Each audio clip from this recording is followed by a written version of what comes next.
presentation of Fox Sports. We are Buffalo. We are Ohio. Round one of our coverage from Goodyear, Arizona wraps up today as the Cleveland Indians play host to the Seattle Mariners. This is a big year for Trevor Bauer, and he'll make his second start of the spring. Coming up next, here on Sports Time Ohio.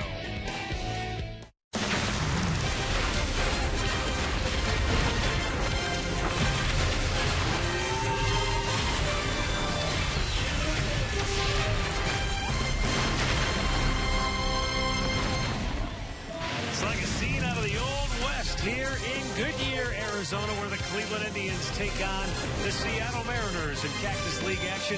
Things have cooled down a little bit, more like normal springtime temperatures today. We'll be struggling to hit 70 degrees. Hi again, everyone. Matt Underwood alongside Rick Manning. Indians rolling along, and here this afternoon we'll see Trevor Bauer get the start for the Tribe. A year ago, Rick, he set new career highs in starts and innings pitched. Got off to a great start last year. We're going to see if Trevor Bauer can put a full year together. He made 17 starts in the first half, had 8 wins. Remember, he started off to a 4-0 start. Second half struggled a little bit. 13 starts, only had 3 wins. But Trevor has great stuff, a good curveball. What he's going to have to do is walk fewer. He led the league in walks with 79. Trevor's got very good stuff. Trust your stuff, make the hitters hit the ball, put it in play, and trust your defense. And that's the key for Trevor Bauer, because when he doesn't walk people, they don't put a lot of balls in play for hits against him. Indians, Mariners, locking horns today here in Goodyear. It'll be our final telecast for a couple of weeks. We'll be back later in the month to continue our spring training coverage, but come on back. First pitch between Cleveland and Seattle is next.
Filters.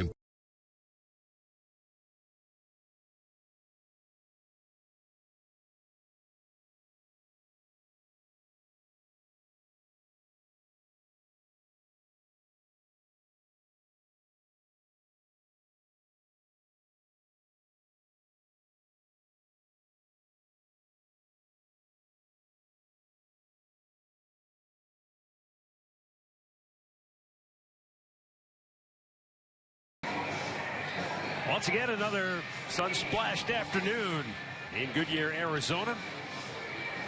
Cleveland Indians taking on the Seattle Mariners this afternoon. Trevor Bauer on the hill for the Tribe. Let's take a look at the starting lineup for Seattle under first-year manager Scott Service. Nori Aoki will lead it off. Luis Sardinas is in the 2-hole, followed by Seth Smith. Jesus Montero will DH and bat cleanup. Daeho Lee is the number 5 hitter playing at first base. Sean O'Malley bats 6th. Mike Zunino, the catcher, hitting 7th. And Chris Taylor at shortstop bats 8th. Daniel Robertson gets the start in left field, batting 9th. Trevor Bauer making his second start this spring. In his first start, went 2 innings, gave up 3 hits, a couple of runs. It was a couple of solo home runs hit against him, against the Chicago White Sox in his first start. So he'll get out there, get his work in, and let's see if he can be a little bit better this time out. Defense set up behind him looks like this. Venable on left, Cowgill in center, Ramsey is in right. Ramirez at third, Lindor at short, Kipnis is at second, Napoli at first, and Perez doing the catching.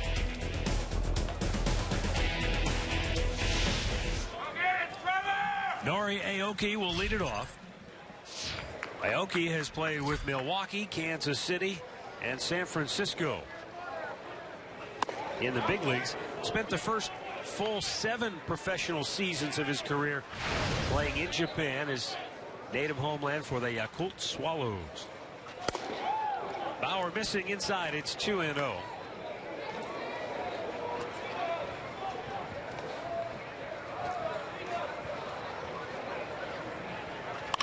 He hammers that ball toward the gap. Coming on strong and making a fine catch is James Ramsey in right field.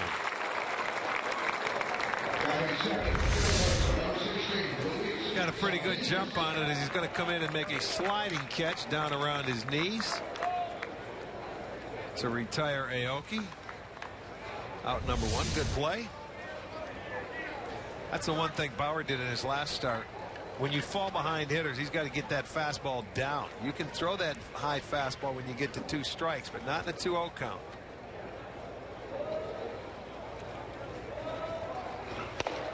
Sardinas takes, it's a called strike. Having a good spring, batting as he takes that pitch a little bit high. Hitting .583 on the spring. He's gone 7 for 12 at the plate with 5 runs batted in, including 3 doubles. Takes down low. But Terry Francona, like a number of other managers and general managers, will tell you, don't get too caught up in batting average when it comes to spring training games. There are so many factors to take into account. If you just look at batting average, you can be fooled a lot of times. More importantly, it comes down to how is a guy swinging the bat? Is he late? Is he barreling it up? That one's hit toward the left field line, and Will Venable makes a running catch just inside the chalk for out number 2. Today's umpiring crew features Todd Tishner behind the plate, and on the bases they'll rotate around Doug Eddings, Jordan Baker, and Gabe Morales.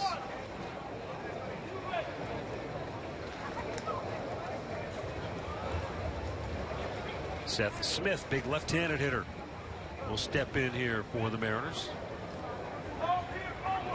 Mariners with a boatload of changes this year. Jerry Dipoto, the general manager, in the first couple of weeks he took over, he ended up making about 20 different moves. First 11 weeks, brought in 20 players and got rid of 24.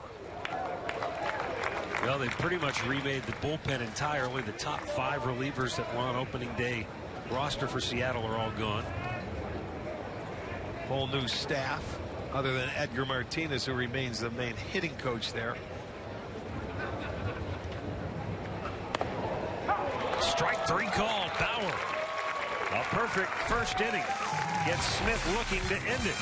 And the Indians are coming to bat when we come back.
Let's take a look at the Indians starting lineup under manager Terry Francona this afternoon. Jose Ramirez, switch hitter at the top of the order, will lead it off. Then it's Jason Kipnis, followed by Francisco Lindor. Mike Napoli hits cleanup. Juan Uribe, his first big league spring training game, hitting fifth. Will Venable bats sixth. Then it's Colin Cowgill, James Ramsey, and Roberto Perez.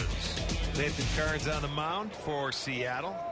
Spent the year last year in Tampa with the Rays. Ended up having a pretty good year, 7-5 with a 367.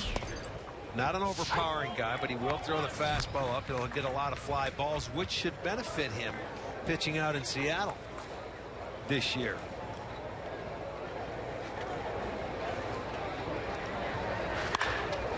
High drive, deep right center field. Aoki looking up, and it's off the wall. Ramirez will pull into second base with a leadoff double. And he'll stay there almost, and he did get picked. He got too far at the bag, watching the throw get by the relay man. But a heads-up play defensively by Seattle, and Ramirez maybe too aggressive early on here. Well, it was a terrible throw coming in and missed the cutoff man, and he decided he was going to stop. Now, where he went after that, misses the cutoff man, so the trailer does a nice job and fires behind him. Why he was off, I don't know. See, he already conceded the double. No reason to go any further than that. Ends up getting thrown out.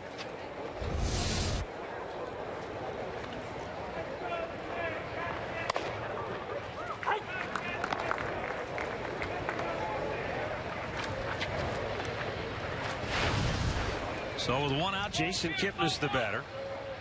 I was about to say Ramirez in his first at bat yesterday hit a home run off the Dodgers' Blake Wood over in Glendale. Came close today, hit the base of the wall. Kipnis bounces it towards second base, and O'Malley throws him out 2 away. Let's check out that Mariners defense for you. In the outfield from left to right, it's Robertson, Aoki, and Smith. On the infield, third to first, Sardinas, Taylor, O'Malley, and Lee, with Zunino doing the catching.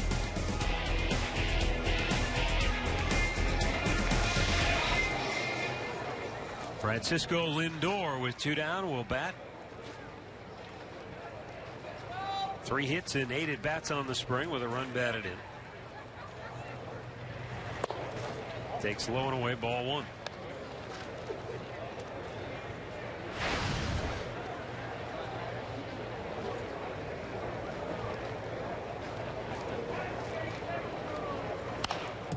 Back to the screen.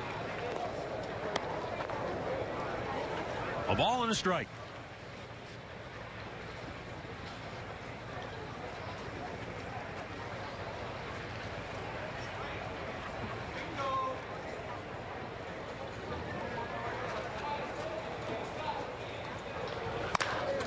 Big chopper. Again, O'Malley, the second baseman, makes the play. And the Indians are out here in the first. No score after 1 in Goodyear. Indians closer Cody Allen will join us from the Tribe dugout when we return to the desert right after this.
Second inning here in Goodyear, no score for Seattle. 4, 5, and 6 hitters due up. Jesus Montero, big DH, will lead it off. And Trevor Bauer's pitch in there for a called strike. And we'll go down to the Indians dugout this inning and talk with Tribe closer Cody Allen as Montero tries to go the other way. Great backhanded stop by Mike Napoli, and a perfect flip. He races Montero for out number 1, and every pitcher loves to see that kind of play, huh, Cody? Did you hear me? Yeah, no. Okay, yeah, that was a nice play. We got a few guys in the infield that can pick it a little bit. That's PFP right there, and an easy 3-1. Just make sure you get over there. Yeah.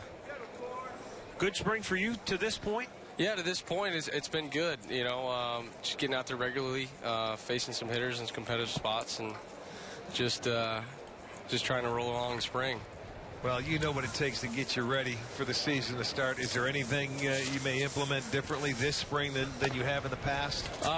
Pitching some more innings. Hold on, let me get this umbrella up. It's like I'm pitching some more innings, getting some more innings, facing some hitters, and just trying to be ready when opening day comes around. Swing and a miss by Lee. That goes to the backstop. What are they pelting you with, water balloons? Water balloons. No kidding. Who's the instigator? Who do you think? Corey Kluber. We got a slow motion instant replay of the balloon exploding right beside you there. Oh, these guys, you're getting triple teamed. Yeah. They're ready for it. Yeah, they've been waiting all week for this. Jeez. A little bit low, 2 balls and a strike. Now, Terry Francona mentioned to the media, I guess it was a week or so ago, about, you know, your spring training in particular a year ago, the workload, the amount of innings you had, and he's tried to tweak that this year. Essentially, Terry was saying, you know, your struggles early last year were his fault. What kind of conversations did you have with him early in camp? You know, we just talked about just trying to get ready, not really trying to slow play anything, and just getting in a rhythm of facing hitters and just trying to get to that spot. And if we get to that spot before camp breaks, then you know, we can dial it down a little bit. But if we're ready before camp starts, then we're ready to go. Yeah, but it's difficult to get your relievers the way you like to do it with Shaw and you late in the ballgame in spring training until you get to about that last week, if possible, isn't it? Yeah, I mean, it's hard to emulate kind of what we're going to do during the season because we're coming out in the 3rd and the 4th and 5th innings. But, you know, you got to do what you got to do. You know, this is how they work it out. You're trying to face big league hitters, so you got to do it early in the game, and that's how we're going to go about it. You're going to get back to the clubhouse and hand your pants to Marty, and he's going to say, Marty's going to be pissed. Did it rain down there today? Yeah. No, he's going to say they're all clean. I got to hang them up to dry them. Yeah. That's beautiful. Sean O'Malley at the plate with a runner at first, 1 out here in the 2nd inning. Tell them a payback. Those starters have no mercy. Yeah, they can get on me because I know I'm going to be down there in the bullpen. Yeah, right. There is a police officer. You could ask him to intervene on your behalf. Yeah, he's not really doing much.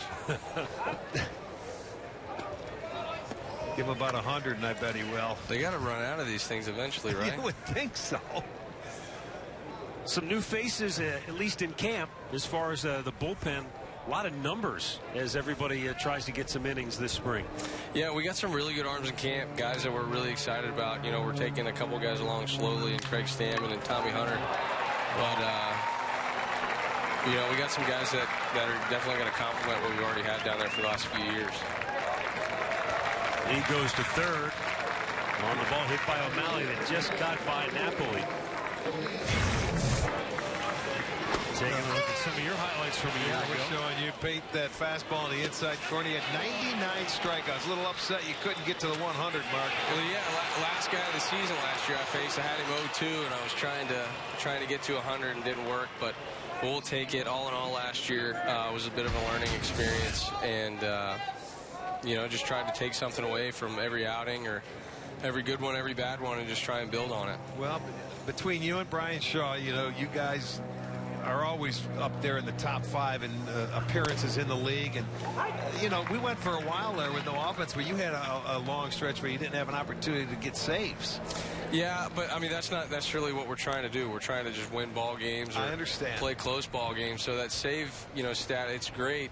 at times, but for the most part, you're just trying to go out there and pitch quality innings, keep your team either in the game or put a team away. So early on when I had those chances early in the season, I didn't necessarily do a great job at that, but we were able to kind of get in a little bit of a rhythm there once May kind of rolled around and start pitching a little better. Can you tell the fans what it's like when there's times where you have to get some work and you haven't pitched in a while for whatever reason, when you go out there as a closer's mentality, what it's like and what mindset you have to put yourself into?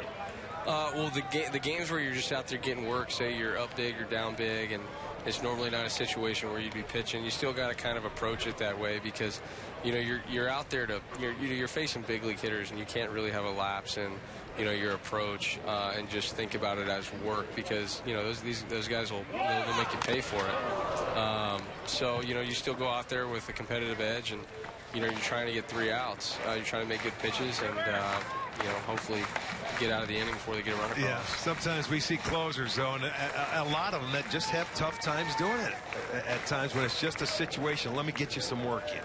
Yeah, it can be tough at times, especially if you're just not getting in there at all, trying to keep your rhythm, because, starters kind of have the routines where they're able to throw bullpens in between starts. They know when they're throwing.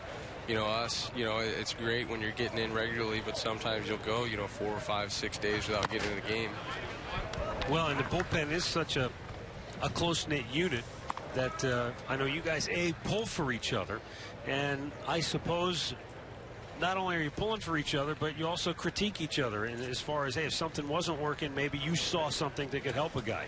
Yeah, and sometimes when you're out in the bullpen, it's tougher to see than when you're in the dugout. But we also feed off of each other. When one guy kind of gets rolling, it might help another guy get rolling a little bit, and then everybody just all of a sudden is pitching well. And I think that's kind of what happened last year. As a team, we just didn't play good baseball in the month of April. And once one guy started to turn the corner a little bit, you saw somebody else kind of turn the corner.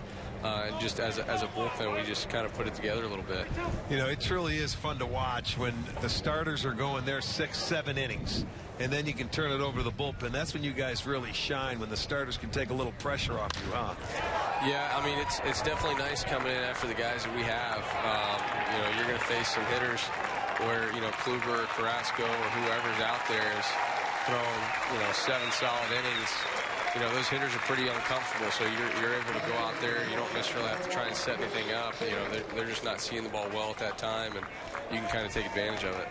Well, Rick mentioned you went a couple of different stretches last year where there may not have been a lot of save opportunities, but when you've got a pitching staff like the one this team has, you guys are in almost every game. So while it may not be a save situation, sometimes this bullpen is critical, because if you're down a run, just keeping it, that 1-run deficit is important, because the offense always has a chance then to come back late. Yeah, anytime you can keep a game close, or say you're down a little bit and you can keep it close there within striking distance, 1, 2 runs, that's one swing of the bat can swing the game in a good direction. So that that's our job, and I feel like we have those depth pieces this year to be able to do that effectively. How excited are you with some of the additions to the club this year from the offensive side of things? I think we went out and got a few guys that are really going to help us. Obviously veteran presence like Juan and Knapp. Those guys have been around. They're absolute gamers, and they're guys that also they're going to help us on the field. But they complement what we have in that clubhouse. They're great clubhouse guys. They're guys that you want on your club, and we've brought in a few other guys as well that we believe are going to help us now or down the road. The good thing is that you guys now yourselves, the core guys that as we call them, with Kip and Brantley and guys like that, and yourself included, you've been here long enough. This is your clubhouse, man. You guys, I mean, you're the ones that run the show in there, right? Yeah, Tito's kind of given us the reins a little bit, and kind of said, hey, this is your clubhouse. This is y'all's team. Create your own identity. Nice throw. It was perfect. Just couldn't hold on. Kip couldn't hold on to it. I don't know if he knocked it out of it when he was sliding into second. Yeah, that was a tough tag right there. But Tito kind of gave us, said, hey, this is y'all's club. Create your own identity, and we need to figure that out now, not in July or August, and kind of let's get rolling early. Well, that's the good thing. That's what I like about it, because it is your clubhouse, and the more he can stay out of it and let you guys do your thing, the better it is. And More veterans, it certainly helps. Absolutely. These guys have been through a lot. Nobody goes through an entire career with nothing but great stretches, and the good teams are the ones that can kind of come together when you're kind of getting off track, and they can kind of put you back on track sooner rather than later to keep you out of those big slumps. Because there's never going to be a team that's everybody's going to be clicking on all cylinders for 162 games. That's when you got to kind of put things together, and we feel like we have the guys in that clubhouse that'll be able to help us do that. Has there been any talk yet about trying to get off to a good start, because the last few Aprils have been tough for you guys, and I know that's something that you all want to do. Yeah, that's kind of the big, the question that's been asked a lot, throughout FanFest and this offseason and this spring is, how do we get off to a good start? And we don't really know, there's like one answer for it. We just know we gotta kind of be aware of where we are right now in spring training. We got to be conscious of the type of baseball we're playing right now and trying to play good baseball now, not really going through the motions of just trying to get ready for a season, but let's try and win some baseball games and play good baseball, so when April does roll around, we've moved along a little bit, and we're winning games. Get used to winning games. Well, it's true, you can't win a pennant in April, but if you take it too lightly by continuing to say, well, there's time to catch up, there's time to get the ground back, well, then before long, you've let too much time slip away. So, as you said, Cody, I don't think there's one easy answer. It's just got to be a day in and day out approach, I think, and that's what Terry's been trying to preach, and that is stay in the moment. Let's take today, not worry about what happened yesterday, and not worry about what's down the road. Let's just take today and give it what you have. Yeah, that's, the one great piece of advice that I got early in my career was just take care of the days. If you take care of the right now and you take care of the days, those will turn into weeks, and weeks turn into months. Yeah. And time will take care of itself. But if you can take care of today, then that'll all kind of blend together. And then when you roll around in July and August, if you've taken care of enough days, you've put yourself in a good spot. Well, Trevor Bauer got himself out of a tough spot with a strikeout to end the inning. Cody, thanks so much. Best of luck to you this year. Thanks, guys. That's Cody Allen. Mariners get on the board first with a run in the second, lead it 1-0.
Back in 2016 with MLB.com at bat on your smartphone or tablet.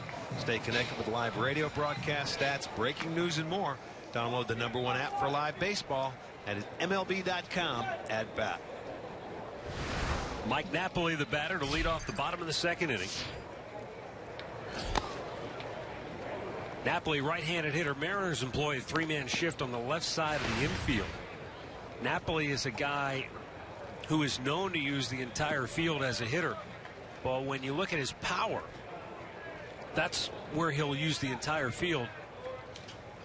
But probably when he hits ground balls, for example, most of the ground balls he hits will be on the left side of the infield because maybe he's just full on a pitch or just rolls over. Well, he doesn't try to drive him to right center. I mean, he will go if he gets something up and away, but he tries to hook it if he can, like that. To left field, that'll drop for a base hit. And the Indians, with their second straight inning, get the leadoff man aboard with a knock.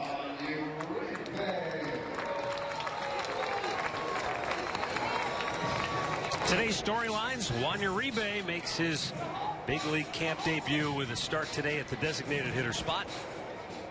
And lefties in the bullpen for the Tribe. Will they carry one, two, none? Who will make the club, if any? We'll see a couple throwing this afternoon. Gorzolani and Thatcher. Uribe played yesterday in what they call a B game.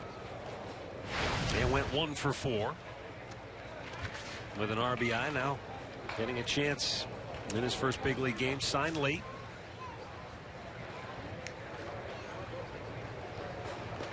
And the veteran smacks this ball to left field deep and over the head of Robertson. It'll go to the wall. Napoli around third will be stopped there by Mike Sarbaugh. And Juan Uribe in his first at bat for the Indians here. A ringing double to left. Okay, he's ready. Go get a pinch runner. First at bat, he hits a line drive. Got that fastball middle in, and I'll tell you, Uribe, he loves the fastball. He's not going to take it. Put a good swing on it, gets it in the gap with nobody out. You have to hold Napoli at third base. Mike not the fastest of guys, so second and third, nobody out. Indians with a good opportunity to come right back here and answer Seattle's run in the top half of the inning. Uribe last year started the year with the Dodgers, then went to Atlanta, ended up with the New York Mets, and went to the World Series for the National League champs. Here's Will Venable as he takes ball 1. Second and third, nobody out. Venable looking for his first spring training hit. Last year, you see the numbers combined with San Diego and Texas. Will was a late addition to the Indians spring training camp after outfielder Abraham Almonte was slapped with an 80-game suspension. Fouled back out of play.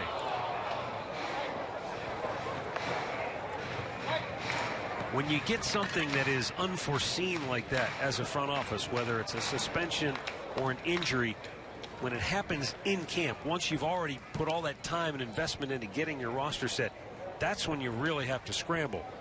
That is a scramble. You're right. I mean, that's because everybody's pretty much got a spot and everybody's taken. It's not like there are a ton of guys out there. Well, this year maybe more than others. Yeah, this has been a different year. You're absolutely right. Lee comes home with a throw, and Napoli is tagged out at the plate.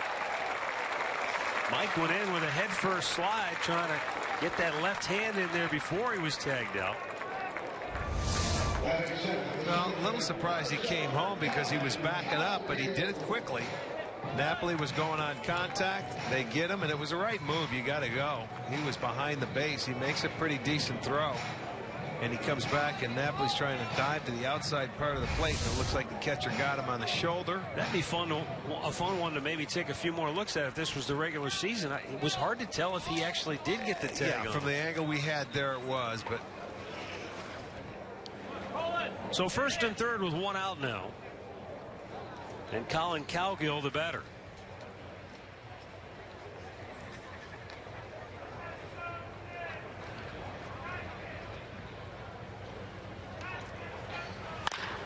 Big chopper to short. Taylor to O'Malley. There's one on to first. They turn 2 and get out of the jam. 2 complete from Goodyear. It's Seattle 1, Cleveland 0.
Seattle leads a 1-0 as we go to the third. Let's take a quick look back. Bottom of the second, Mike Napoli coming home on the play. It was a close play. Yeah, got him on the arm before that left arm could come in and touch the plate. So good call by the umpire. He tried to avoid that tag. Couldn't do it. And then what do you know? The next pitch, they get a double play and out of the inning. So they wasted a nice inning right there. A chance. Second and third, nobody out. Indians have a new video replay coordinator this year. Mike Barnett will be on the hot seat when the games begin. He'll be. Is that a hot seat? You bet it is. I just wanted to. Well, you know, you can only call what you see. I mean, right. your eyes and your opinion, you may think he's out or he's safe, and you just have to make a split decision. And I think that's the key, Rick. You have to be. I think it's a personality thing. You might be really good at looking at video. You might be really good at baseball or coaching. You have to have the ability to make a decision. You can't waffle. Oh man, I'm not just. Boom, boom. Right or wrong? It's because like the manager needs to know now. Yeah, and now they're gonna speed it up a little bit. So yes, he does. It's like trying to make that final answer in double jeopardy. You got 30 seconds. Or in this case, Brad Mills needs to know because he's relaying the information from the phone to Terry to say, challenge it or no, don't challenge it. And you know, you're right. You have to make it in a hurry. Pitch up and away. Mike Barnett, by the way, has a lot of baseball experience. He's been with Terry Francona as a coach, but back when Terry was managing in Double-A, when he was managing Michael Jordan back in the 90s. And Mike's been a big league hitting coach with Kansas City in the past, so he's got plenty of experience, and he'll have only a few opportunities. That, to me, is the only disappointing thing, is that somehow, even though we have a number of games that we're televising, a guy like Mike Barnett, who will only get a couple, I think 2 opportunities to practice what he's going to have to be doing for real come opening day. Well, knowing that equipment he has to do to, you know, reverse it and see it as quickly as possible.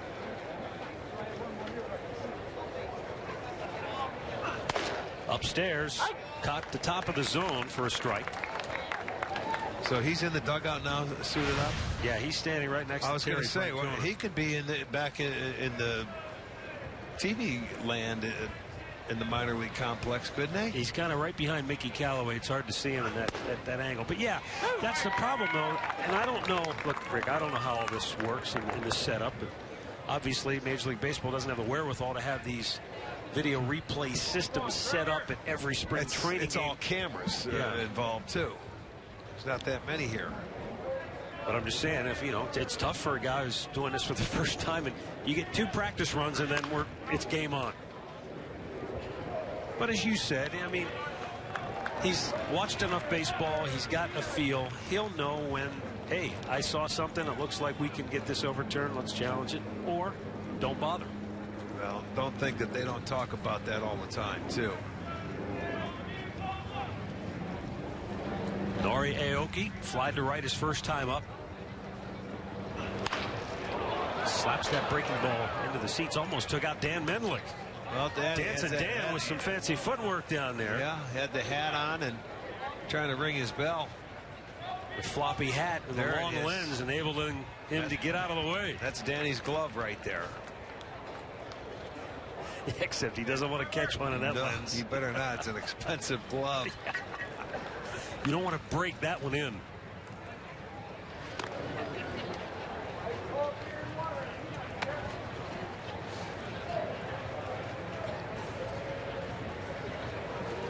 Back in the first inning, Aoki sent a fly ball to right field, and James Ramsey had to break in, made a nice sliding catch. Runner goes, and Aoki pops it up on the infield. Kipnis battle. He can't see it. Never saw it. It's up in the sun. And he can't hold on to it. Okay. They'll get the force. Get the force at second base. He never saw that ball. But you know, he made a remarkable recovery to even get leather on it. I thought he was going to end up catching it there at the end. What happens, you go into full panic mode. Because it's not easy. You know it's around. He lost it. Look, he's telling everybody. And then he finally picked it up. But the runner has to go back thinking he may catch it. So you just get the force out, 4 unassisted.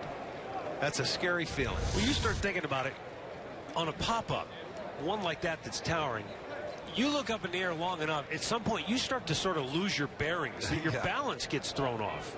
It's like having vertigo. Yeah. You're dizzy. You don't know what's going on. And it goes to show you how tough it is down here when infielders even lose the ball going up. Not only outfielders. Line to second. Lindor is there to snare it, and he'll flip to first for the inning-ending double play. So the Mariners try to put some action on here in the inning, but it backfires. We'll go to the bottom of the third. Cleveland trailing at 1-0.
Perez and Jose Ramirez due for Cleveland, facing right-hander Nathan Carnes.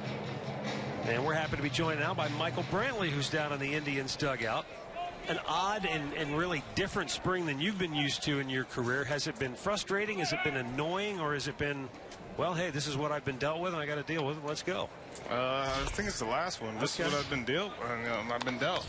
It's a little bit different, especially when you want to do so much with the team and you can't. So you got to kind of listen to the trainers and the doctors. So we're taking it slow, but we're making great progress.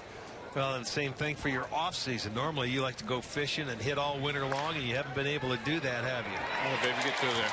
No, it was definitely a different change. You guys know I love fishing so much, and I couldn't be able to do that as well. So I got a lot of fishing to make up for this off season, I can tell you that.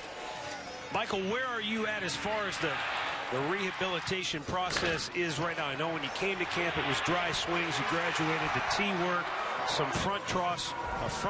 Are you now ready for, or have you been able to take batting practice now? I've not yet taken batting practice, but it will be coming up in the next couple of days, hopefully, as long as all goes well. I'm very excited, actually, where I'm at this far, this early in camp. I know we had some things set out, but I'm ahead of schedule. I'm really excited about where I am, and look forward to taking BP soon. Well, that's what Tito said, that you've been very diligent, working your butt off to get ahead of schedule. Who makes it? I know this is a team effort here, but who makes the final decision? You say, okay, I'll be ready to go. Is it you with the doctors, with the management, or how does that work? I just really think I earned a lot of trust in the training staff believing in what I'm saying, and how I report every day. Every morning we have her sit down and talk. So I just try to take it one day at a time, and I listen to what they have to say, but at the same time they accept my feedback, and we kind of work off each other. Now, for fans who may not be familiar or recall, last year it was a diving play in Minnesota. Left shoulder, so not your throwing shoulder, right? Not my throwing shoulder, right shoulder, lead arm. Other way around, yeah. And so how does that impact or affect your hitting? Well, it's just my lead arm, so to me, having that good drive, that good barrel direction down through the ball, is very important. I'm a big, one-hand guy. I love doing bottom hand and just making sure that my hand path and my direction of my barrels, in the proper slot, and that has to do a lot with, my right hand and my right shoulder. So I had to make sure it's very strong before we start BP, and I'm building strength in it every day. There's nothing worse than getting injured, is there? No, not really. Not being able to, play in spring games and just being around the guys, 24/7 like I like to be. It takes a little bit of weight, but at the same time, you use it as a learning tool and to help younger guys out as well. Now, you waited. You had surgery in when? November? I did. Yeah, so you wanted to try and maybe work through this a little bit till you decided, or what was the final say-so to get the surgery? The truth was I was fishing, shocker. I was fishing, holding my fishing pole in my hand, and I noticed that 3 or 4 hours in, I was kind of tired, and it just didn't feel right. I also was hitting and lifting. I took a couple weeks off at the end of the season, but I ramped it back up once I got home to make sure that my shoulder was going to be good to go throughout the entire 2016 season, and it kind of just wasn't right still. And nobody knows. So the fishing did pay off. Well, the fishing gave me a little indication. You hooked yourself is what you did. Yeah, the fishing gave me a little indication. I was like, if I can't hold this fishing pole for 3 hours, I don't know about swinging this back consistently. Oh, wow, that's something. Well, it's just like you know your swing better than anybody else. You know your body better than anybody else. I really do. I mean, you understand, the aches and bumps that you have, and if something's a little bit different, you understand that as well. So it's probably been a little bit interesting for you to see all of the new faces in camp this spring. I mean, a ball club changes every year, sometimes a lot, sometimes a little, but a lot of new faces trying to make this club this spring, aren't there? There is. Up the middle, it skips through. And coming around third to tie the game is James Ramsey as Ramirez delivers here in the third, and it's a 1-1 ball game. Hit the ball right on the nose, and it almost looked like the who was that, the shortstop that was on that side? Yeah, the shortstop shifted. He did, and it looks like he got handcuffed there. I don't know if he lost the ball on the umpire, but it got by him in a hurry. It was hit very well. So the Indians come back and tie it up. Ramsey scores on Ramirez's RBI single, and we have action. Now Jason Kipnis, who grounded out his only time up. How's your dad doing, Mike? He's doing very well. He's out here right now. Oh, he is? Oh, yeah. Okay. He's out here right now giving me the support and making sure my swing's okay, just kind of watching from afar. And, yeah, he's out here enjoying the good, bright sun. I should have known he wouldn't have been too far away. Even though you can't, I know it. Even if you can't hit, I should have known he would have been around you somewhere. Oh, yeah. He loves coming out here. I love having him around. Good for him. So, he always makes this trip. Jason Kipnis grounded out his first time up. Bounces this one in the hole. O'Malley with a sliding stop. Two guys hit the bag. Nobody makes the catch. Ramirez will go to third. Little communication breakdown right there. The nice play at second by O'Malley to get it, but then they had a little problem at first base with Lee, and Carnes coming over. Actually, Lee should have stayed out of the way. Carnes had it covered. He ends up dropping the ball. It knocks it out of his glove, and that allows Ramirez to go to third base. So now it's first and third. Good opportunity on that mistake over at first. Michael, that's got to be scary for the base runner, too. You've got two guys converging. The ball, everybody's arriving at the same time. Yeah, that was very scary. I mean, especially I'm sitting right here, and there wasn't that much room for, Kip to hit the bag. He had to almost sidestep, so you got to worry about an ankle or, rolling an ankle right there. So, he looks healthy. He's all right. I mentioned before, is it interesting to you to see the different guys in camp competing for outfield spots? You've got everything from, a young guy like Tyler Naquin, who's trying to make his first ever big league ball club, all the way to Rajay Davis, who's the elder statesman of the group, but still has those young, fresh legs. Yeah, it really is. But, all the guys they bring in, especially being with the outfield and doing outfield drills, I mean, we have a great time. Everybody works real hard. We're pushing one another, and it's fun. Every morning we have, a couple jokes here or there, and just it's fun working with all these new faces and just, great group of guys that came in. I was watching the outfielders work today, and a lot of work on communication. Taking your eye off the ball, shooting it into the air, and then you got to trust your partner to tell you which way to go. Yeah, that was new. It was interesting. That was the first time I've seen. I was talking to Millsy about that. I like that. Very interesting, but it's very important, especially playing in big stadiums and big crowds, how loud it gets, and just making sure that, you know, you can help your outfield is so important. You know, ball gets in the air and, you know, two guys are running after it. You don't see it. One guy sees it. So just talking and always having that good communication and learning, you know, your outfielders next to you is very important. I also like it because you're going to have different center fielders. You know, there'll be guys playing at different spots, so you have to get used to it. And sometimes that takes some time with new players. It really does. That's why we have spring training. I think it's very important. You know, you play your group of guys in the outfield in situations that could come up there throughout the year. Everybody communicates different. Everybody, you know, we try to have the same language, but you know, when game mode comes in, you know, just listening to hearing that voice, that distinct voice, to make sure you know you're going in the right direction. Michael, I thought it was also interesting, at least this morning, to watch that drill because of all of the shifts that are played now with infielders maybe in different spots than they would normally be in. And so it helps for the outfielders to know on this particular play the cutoff man might be a little bit different than it would normally be. It's very different. That's, you know, part of the mental side of the game. It's just kind of understanding, you know, who, when I turn around, grab this ball off the wall or down the line, am I throwing it to? Yeah, that's you don't want to hit a moving target. You don't want to throw it to the wrong base. And, you know, they run so many different shifts now. I mean, shifts are taking over. I mean, we're in a shift right now. But shifts are taking over, so you really have to pay attention to what's going on. Boy, you sure do. It was funny watching it today. When you had the three guys on the right side like Seattle does now, you get a base hit to left center field. You've got the shortstop covering third, the second baseman or third baseman going over to be the cutoff. Correct. It really is. It's so different than what it used to be. No doubt about it. I mean, I know we had sabermetrics and all these computer stats. The game's changing, so you got to make sure that you're paying attention, always being on the balls of your feet, for sure. And I'm sure a lot of that comes into play before the pitch is even thrown. You know what the situation is, so if this happens, you got to run all that through your mind before a pitch is even made, don't you? You have to. Yeah, I mean, any misstep could lead to a run or two runs. You never know what could happen. So always being on the mental side of the game, just, you know, knowing when the ball gets hit to, what am I going to do with it? People don't understand how important 90 feet is on the bases. You know, when you're an outfielder, you got to get that ball, get it in, and keep the double play alive, and that's your job as an outfielder. Very important. I mean, we have such a great pitching staff that works keeping the ball down and getting ground balls. Right. You know, that's one of the most important things you can do as an outfielder, is to keep that double play in order at all times. Michael, as you pointed out, this shift, it's here to stay. I don't think it's going away anytime soon.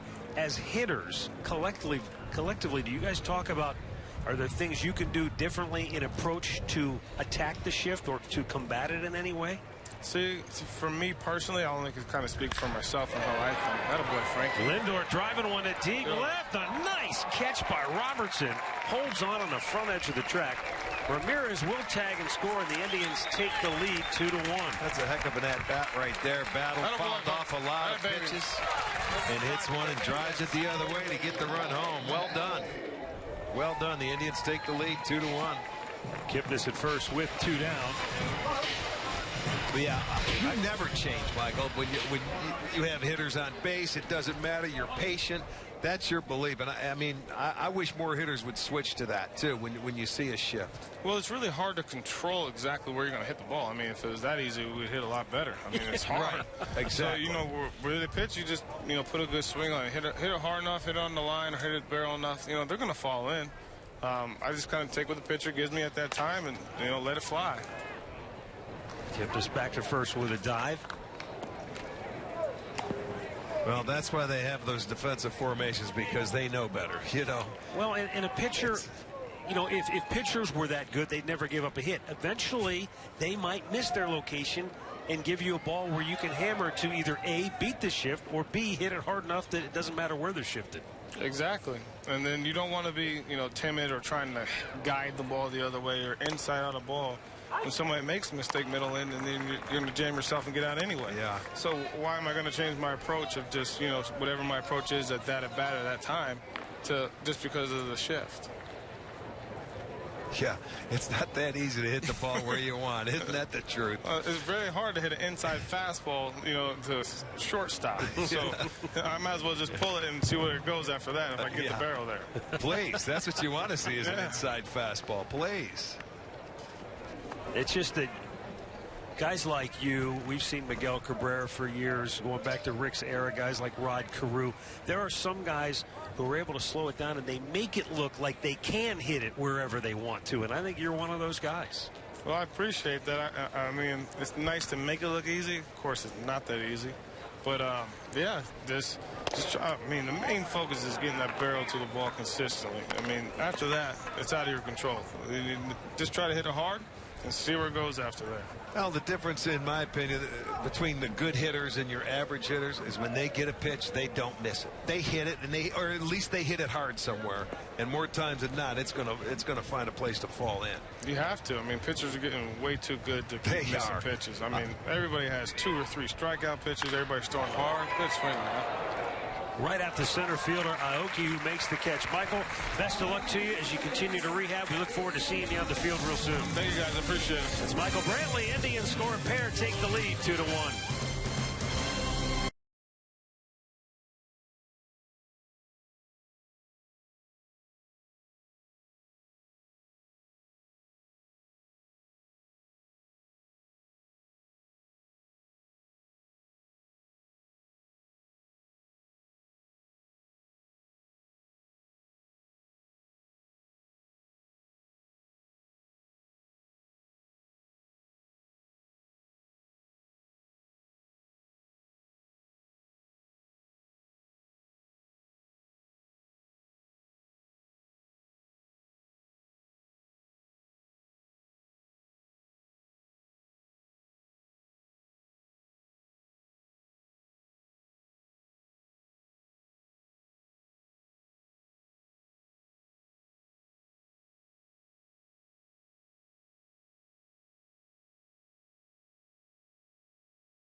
To enjoy Indians baseball all summer long is by becoming a season ticket holder. You can choose from 8 different packages, and now with a 20-game plan, you'll get up to 12 games free when you buy 8. That's a 40% savings. So visit Indians.com season tickets for more details.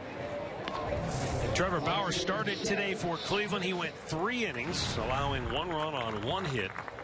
Walked 2, struck out 2. He gives way now to Tom Gorzolani, left-hander, who will face the 3, 4, and 5 hitters for Seattle here in inning number 4. We mentioned one of the storylines, lefties in the bullpen, and you know, you've got Kyle Crockett, you got a guy like Gorzolani, a couple of prospects, Ryan Merritt, Sean Morimondo, Giovanni Soto.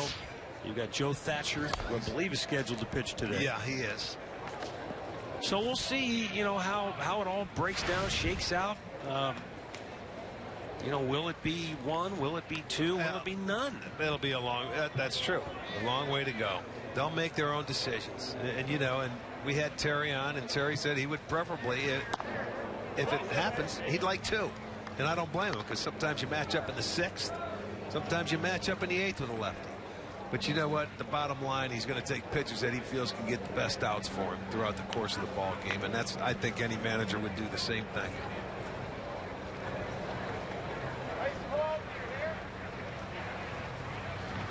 The thing of it is, the guys we're talking about are pretty much left-hander matchups.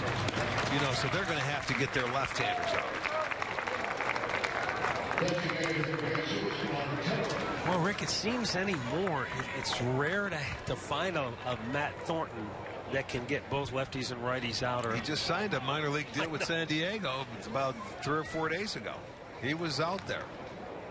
I'm talking about when he was in his prime. I don't know if he's still that guy. We saw, right, he's 39 years old. Yeah. We saw him for years with the White Sox throw one pitch. High fastballs at about 96. Jesus Montero grounded out his only time up. It's a fine play by Napoli at first base that robbed him of a hit.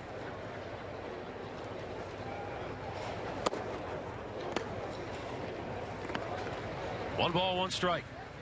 Montero, a guy you remember came over from the Yankees and was a catcher slash DH, and now bulk of his time coming as a DH.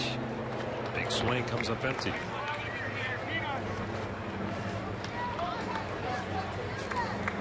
Well, the meat of the order returns for Seattle with all the changes they've made. They'll still have Kyle Seager, Nelson Cruz, and Robinson Cano. Yeah.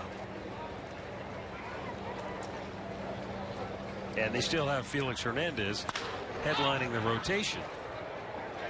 This ball, another one tough for the infielders. Kipnis backpedaling and makes the catch 2 down. Well, he kept that one off to the side. As we mentioned, they had a boatload of additions, and we're just looking at a few here. Kearns, who started today. Their bullpen, as you were talking about, Benoit, starter Miley, Peralta, Adam Lind, who's going to be playing first base, a trade from Milwaukee, and then Leonis Martin to go to center field. So they made a lot of deals. Catcher, they got a new starting catcher.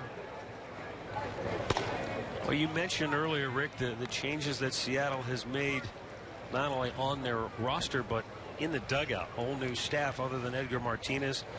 You know, you got Manny Acta, who former Indian skipper, who's a third base coach now. Casey Candell, former Indians farmhand, who's coaching at first base. Scott Service, who's never managed before, but he's pulling the strings in the dugout. And Joel Peralta, who had been with Tampa Bay earlier in his career, he told Dave Sims, a longtime radio voice and TV voice for Seattle, that it reminded him a lot of the camps he was in Tampa Bay with Joe Madden. Just the way he approaches things and tries to keep guys loose, and we'll see if it works. Obviously, it's a different approach with Jerry DiPoto now as GM with the Mariners. Tribe leads it here 2-1, middle of the fourth. Hey, Tribe.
Bottom of the fourth inning, Indians lead the Mariners. And Seattle will go to their bullpen for the first time. Nathan Kearns went 3 innings. He allowed 2 runs on 5 hits. He'll give way to right-hander Tony Zick. Pitched in 13 games last year.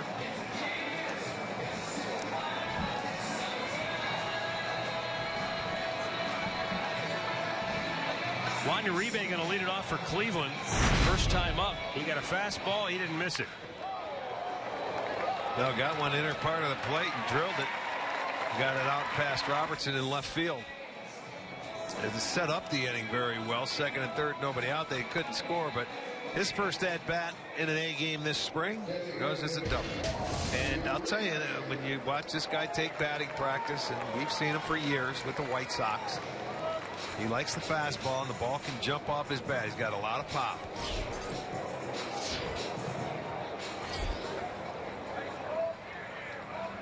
And they talk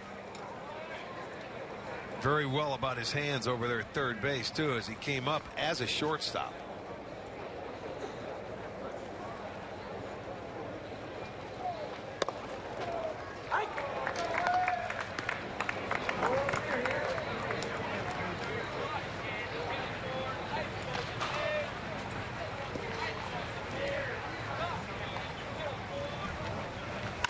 Uribe chops one towards short.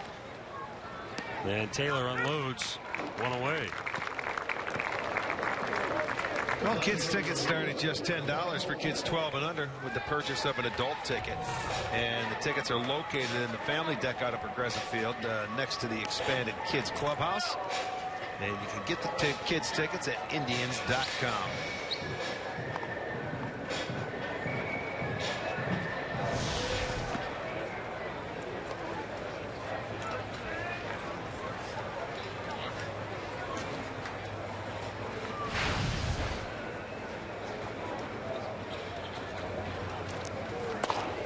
Caught the outside corner. Will Venable bounced into a fielder's choice. His first time up.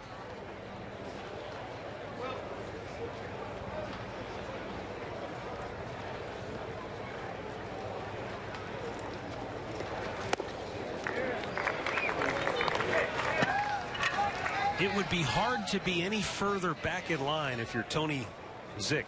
His last name spelled Z-Y-C-H. Oh, as far as alphabetically? Yeah, I mean, if it's alphabetical order, you just automatically go to the end. That's where he sits, back of the bus, wherever he travels. It's always in the back. Venable swung and missed. The ball goes to the backstop. Oh, it hit him. So he's out. I didn't see the part where it hit him. I didn't either. So Venable is out, 2 down. Take a look at it. See if it gets the back leg. I guess it did. Up around the knee. Hard to tell. This is a little easier to see. Oh, yeah. Sure did. Just above the knee. It just got away from the catcher, but that's a good look. Yeah. Couldn't check his swing. You see that sometimes. That's a hard breaking slider. If you commit as a hitter, and the next thing you know, it hits you in the knee. 2 down for Colin Cowgill. Takes low ball 1.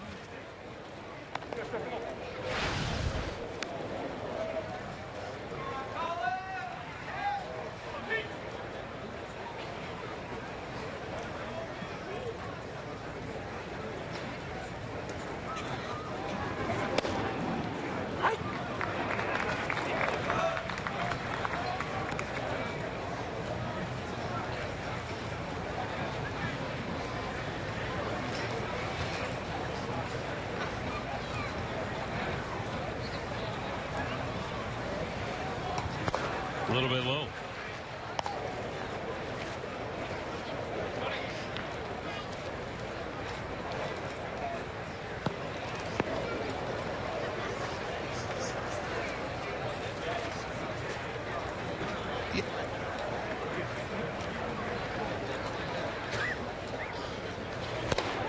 Low.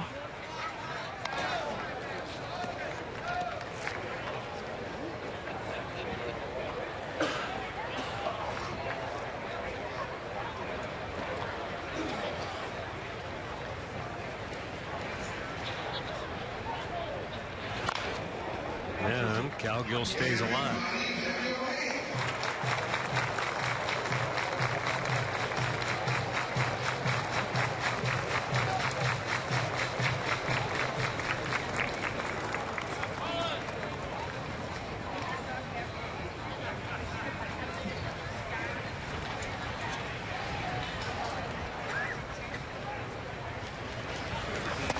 Swung on and missed, and Tony Zick strikes out a pair in a perfect 4th inning.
Kevin Love and the Cavaliers start their West Coast swing tomorrow night against DeMarcus Cousins and the Sacramento Kings. Cavaliers Live begins our coverage at 9:30, followed by the tip-off at 10 on Fox Sports Ohio.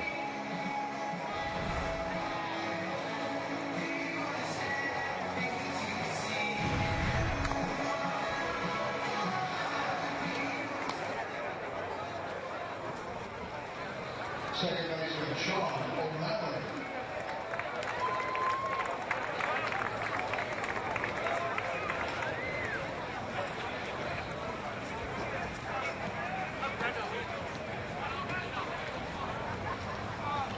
Joe Thatcher, another one of those left-handers we're talking about, trying to make an impression to make this ball club. Now, Terry Francona mentioned that, look, anytime you see something in spring training, you start to talk about it. So yesterday, over in Glendale, it was a very windy day. Jabba Chamberlain came in, didn't pitch all that particularly well, gave up home run. I think he gave up 3 or 4 runs. And so immediately the question was, well, what about Jabba? What about Jabba? And Terry said, look, I remember a couple of years ago we had a guy in camp, you know, after the first couple outings, he had an ERA of like 29. And I told him, look, we're not judging you on a couple of outings your first time out. It's where we think you can be in a couple of weeks that we're looking at. That guy turned out to be Anthony Swarzak, who ended up pitching for the Indians that year. You don't make a decision in spring training based on one bad outing or even a couple of so-so outings. You've got to take more of that into consideration. Yeah, but if you're the player, sometimes you come up there trying to make a team and trying to do well, and, you know, open some eyes or impress coaches, especially if it's a new club, and you start out like that, you feel like you're in trouble. So it's nice to hear that from your manager. Hey, fellas, this is what we're looking for. Well, and I think that's where having a veteran like Terry Francona helps in a couple of ways. One, it might help just ease a guy's anxiety. Yeah, just tell him to relax a little bit. 2, it's just nice to hear honesty. Hey, you know what? There's no spot for you on our club. Or, hey, you know what? There could be a spot for you on this club. Don't put too much pressure on yourself. Nice recovery by Ramirez, but O'Malley is aboard to start the 5th inning. Ramirez got in front of it nicely. Looked like he had it, but the ball squirted free. Well, you see, he stays back on it, and it's that hop. He just didn't field it cleanly. Got it into his glove. That's not an easy position, and, you know, he's not a third baseman. Of course, he's the shortstop. He can play second. He will get to play third, but down here, tough position, third base. But a play should have been made.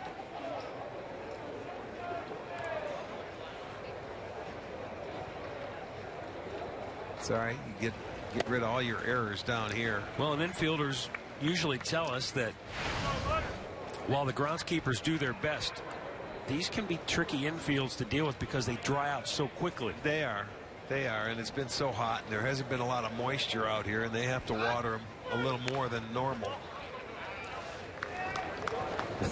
They were talking about a threat of rain, but that quickly passed. They talk about it all winter, and it never comes. These guys see a cloud in Hawaii, and they get excited. Well, yesterday it was cloudy all day, but there was never close to anything that looked like rain. They haven't had any measurable rain in over a month now? Oh, well over a month, yeah.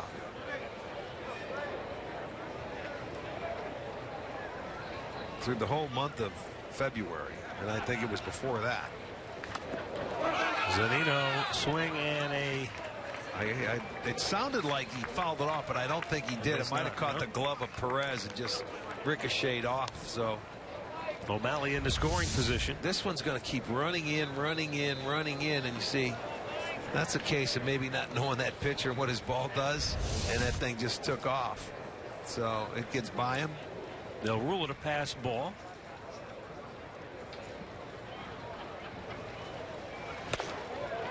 Zunino down on strikes, 1 away. This is where Mickey Callaway was telling us about Thatcher here, that when he gets back and he comes down from about 3/4 or maybe even a little less from the side, where his hand or his wrist angle is at, and he throws it to right-handers, sometimes that ball will come up and it almost rise and run into the right-handers, where it's awfully difficult to do when you're throwing the ball that low. Normally you'll see it sink.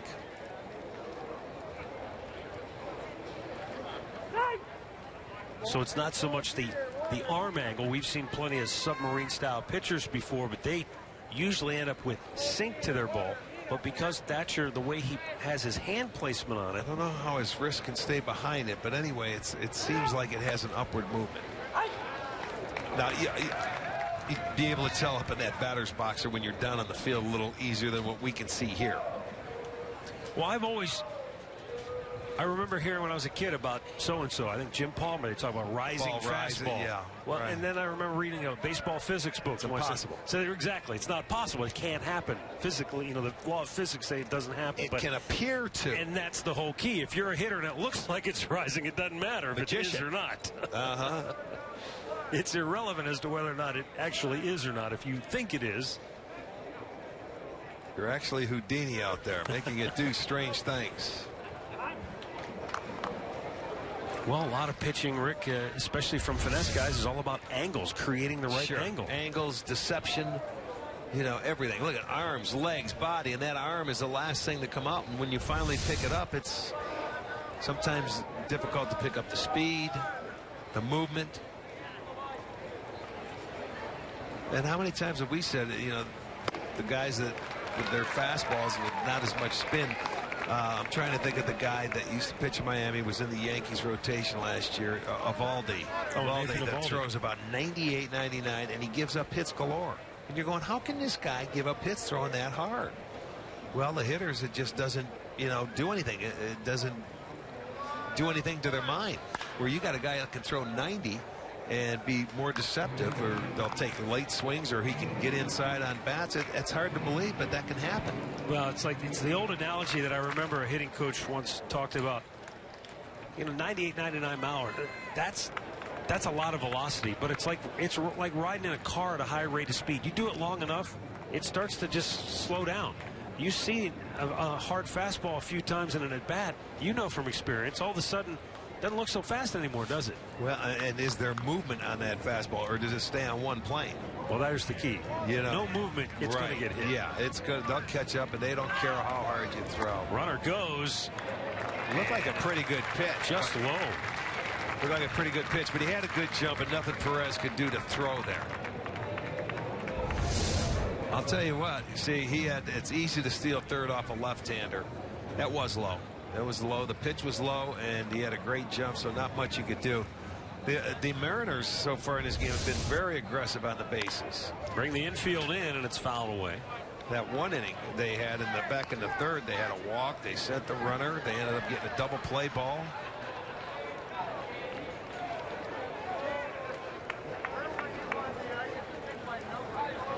With one out, try to cut that run off or keep him from scoring.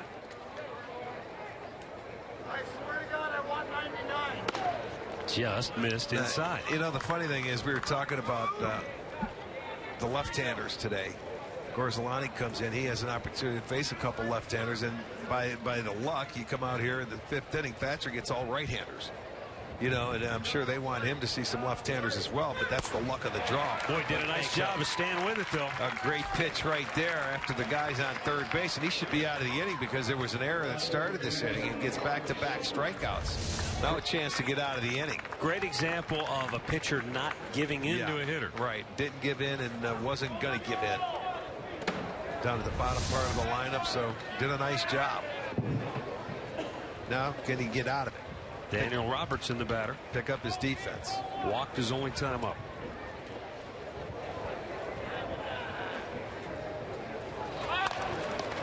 Bunt. Napoli will have to hurry. Couldn't get there. That's a great play. Robertson with a bunt RBI single with 2 outs in the fifth inning ties the game. That is a really heads-up play, because he pushes it, and the only play was Napoli going to have to make it, get it, and make the tag. And look at, because Gorzelani, Thatcher's falling off the third base side. And it's left. He couldn't get there. You can beat the pitcher to first base, and he also beat Napoli, and it was a good enough bunt. Well done. Missed him by about a foot, so he gets the base hit and an RBI, and it's a tie ball game. Really heads up play. Top of the order for Nori Aoki.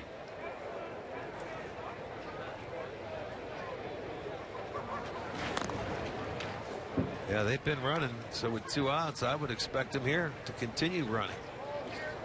He's looking over at Act at third base, getting the signs.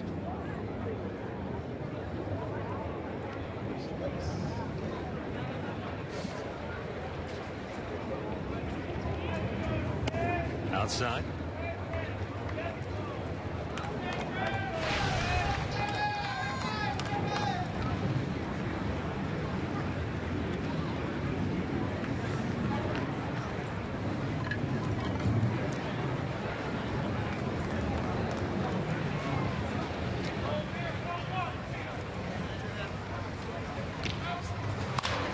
Right back to Thatcher. Take his time. Throws him out to end the inning. But the Mariners scratch out a run here in the 5th to tie the game at 2.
Bruce Drennan is back and ready to talk baseball after the ball game today and anything else that's on your mind with regards to the world of sports.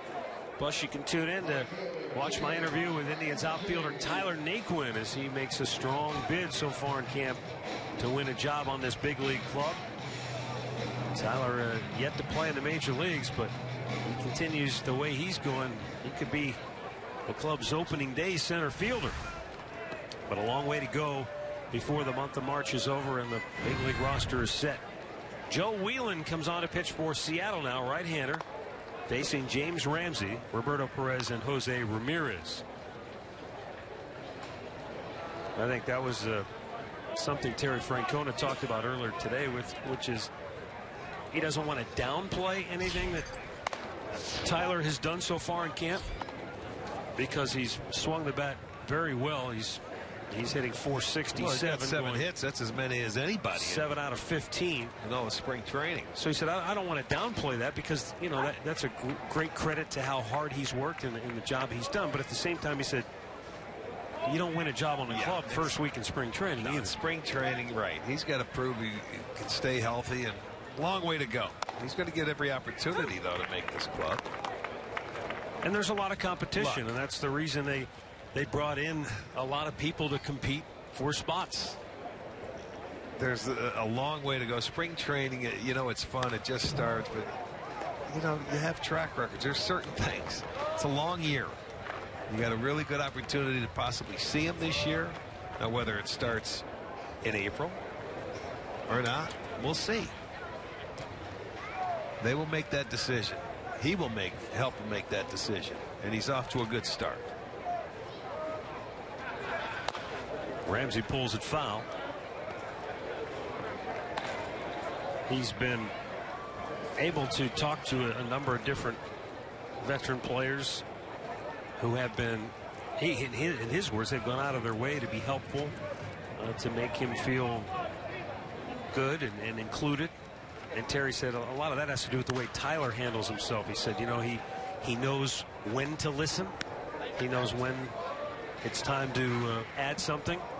But he said, you know, guys who understand that and get that, that's who the veteran players will feel good about going to. And he said they also see, they watch and they see, hey, this guy looks like he might be able to help us at some point. And so they're more willing to offer advice and help to a guy that can help them ultimately down the road somewhere.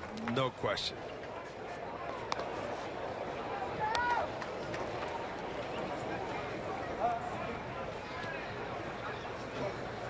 James Ramsey, one of those outfielders competing in camp for a spot. Bounces one up the gut, cut off by the shortstop Taylor. Throws him out one away. Here is Tyler Naquin on trying to win a spot here in spring training.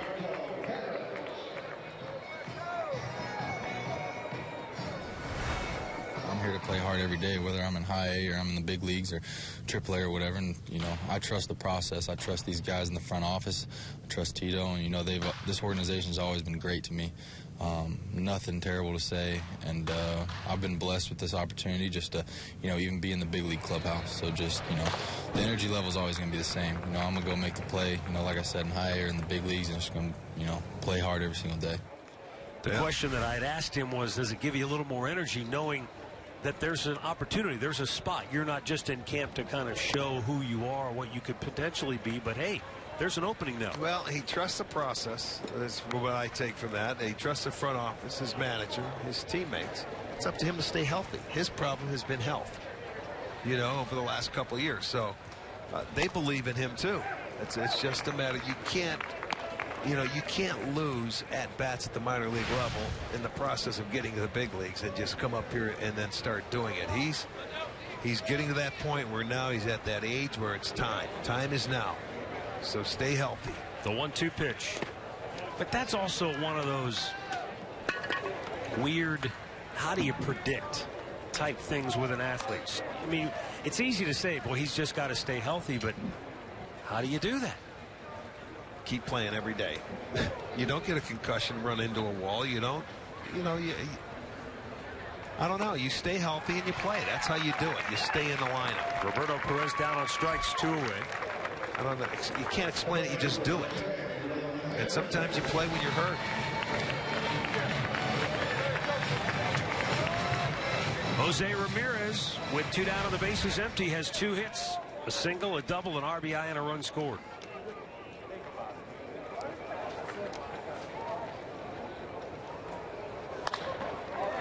Bounce to first. Lee with a fine catch. And Ramirez robbed of a hit as the Indians go 1-2-3. We've played 5 in Goodyear. It's the Indians and Mariners tied at 2.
District ticket presented by Sports Time Ohio is a standing room only ticket.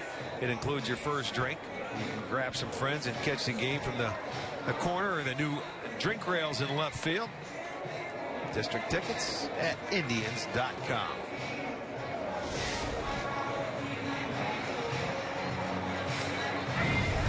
Mike Clevenger coming on now.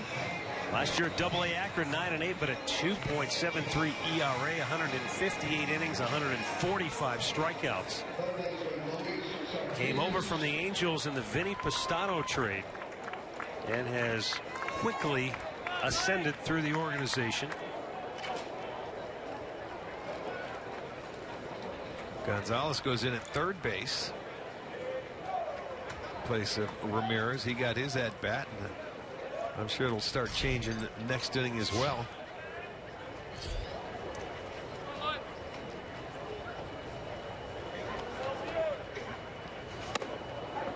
Clevenger, hard thrower, has plenty of velocity.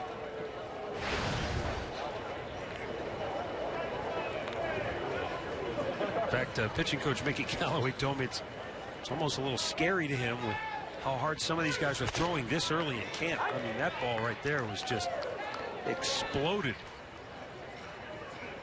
Well, they may try and make some of these young kids back off, but these they're there to impress. He gets it up there into the mid-90s. Pow.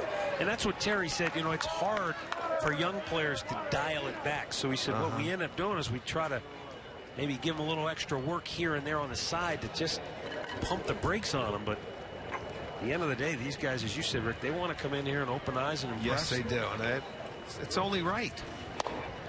Terry said the one thing they'll watch very closely is if we see a guy really reaching back, trying to get everything and trying to get more on it, that's when we'll have to step in and say, hey, that's not the end goal here right now. It's March 8th. Well, and they have 29 pitchers in camp, so there it is. Strike three called. Sardinus out, looking one away. They didn't like it, but it looked like it was paint on the outside corner. He didn't give him much to hit in that hole at bat. He thought it was a little outside, but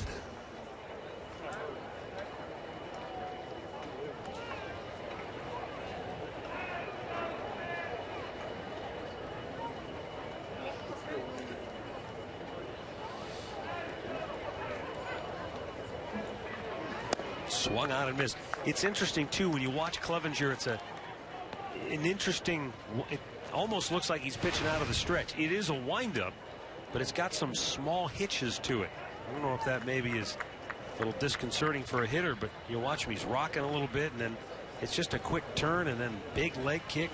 well, there's not much to make it. Not much room for error. It's very easy. It's very simple to repeat it time and time again. There's no deception to it. But he still gets enough on it. Gets a lot on the baseball. See, he just gets inches out, comes to a set position, and now he really generates some good arm speed. But when he gets on the rubber, it almost looks like he's pitching, almost like he's out of the stretch, doesn't it? Sure does. Kind of side steps into the rubber. And then away we go. He's got that little hesitation, you know, before he gets up and he picks up his spot.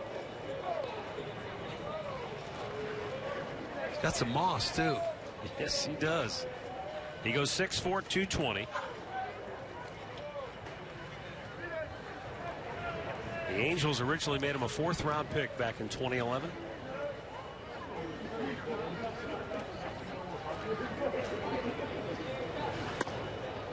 Wow, he is painting with a plus fastball, I think you could call it.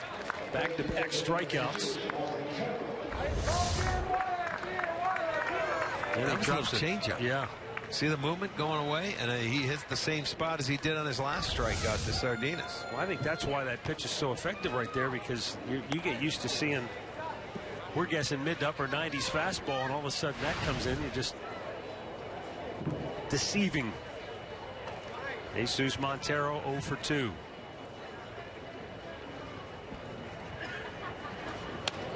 Breaking ball low and away.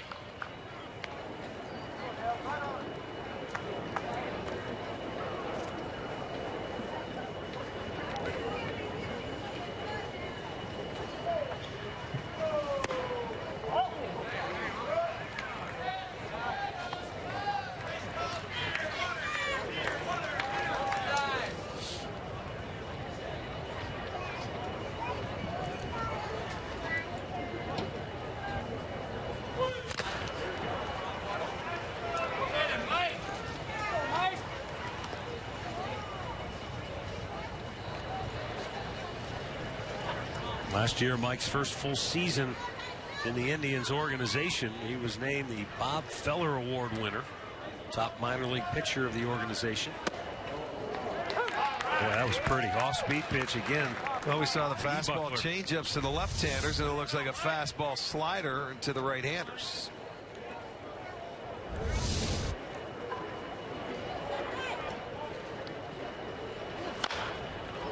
Chopped foul.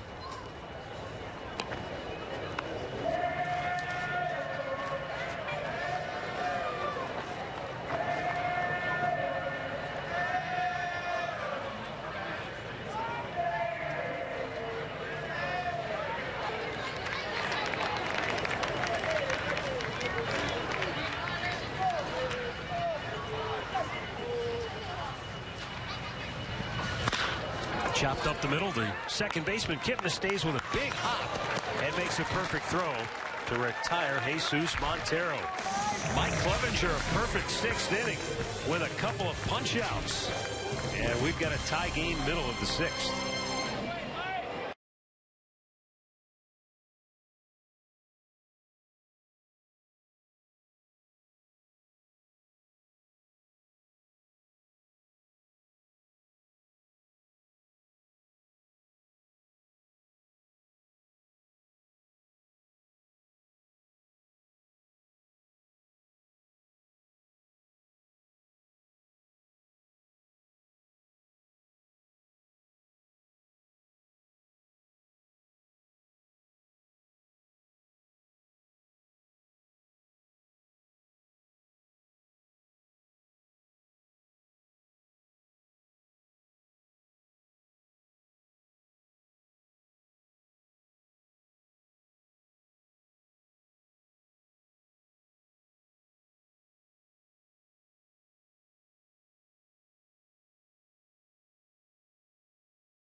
Well, we roll on here to the home half of the sixth inning, a tie ball game. And Jason Kipnis will lead it off. His final at bat this afternoon.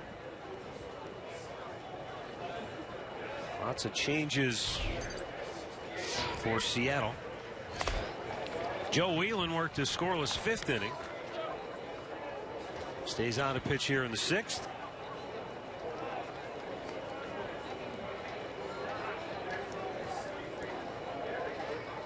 Kipnis takes a called strike. Jason bounced out in the first inning. Sent a hard hit ground ball to first base in the third inning.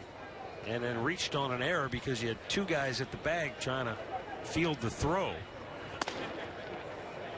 Actually, it was O'Malley, the second baseman, who went in the hole to make the play. And then it was the first baseman, Lee, and the pitcher, Carnes, at the time, who were both at the bag at the same time. They gave the error to the pitcher, and it should have been the first base because the pitcher beat him to the bag. And he came into play trying to make it, did Lee. So either way, it didn't matter. Kipnis draws a leadoff walk. Go ahead, run aboard for Cleveland here in the 6th. And Francisco Lindor will be the batter. Here's the new defense for Seattle. Navarro in left, Powell in center, and Pisano is the right fielder. Lucas Jackson Smith, all new on the infield. Lee stays at first base, and Littlewood is the new catcher.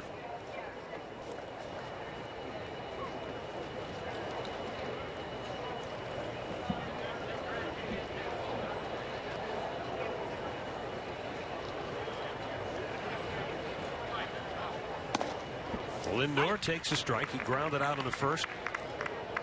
Had a heck of an at bat in the 3rd inning with a runner at 3rd base. Fouled off a number of pitches, and then he put a good swing on a ball, drove it to deep left field. It was caught, but a sacrifice fly got a run home for Cleveland. Yeah, it wasn't an easy catch. He had to catch it over his head on the run.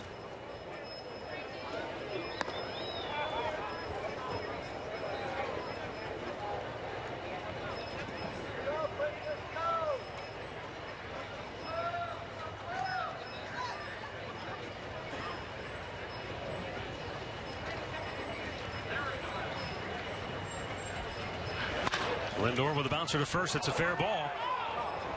And Lee did touch the bag to retire Lindor. And into second base is Kipnis. He double clutched about 2 or 3 times. I kept waiting for him to throw it down to second base. Never got a feel for it. That ball almost looked foul. You see, he touches it. Now he couldn't get it out, bobbled it. Couldn't get it out, bobbled it. 2 times. Yeah. Tried to get a grip on it, couldn't do it. He wanted to make the throw. They were going to have to tag Kipnis anyway. So after the first bobble, it wasn't going to work. So he gets himself into scoring position, but they do get it out. And Mike Napoli, the batter, singled in the 2nd, fly to center in the 3rd.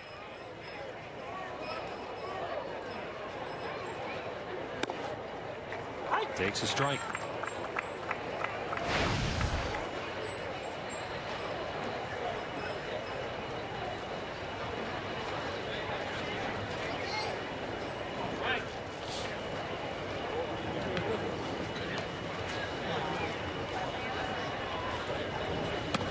A little bit low.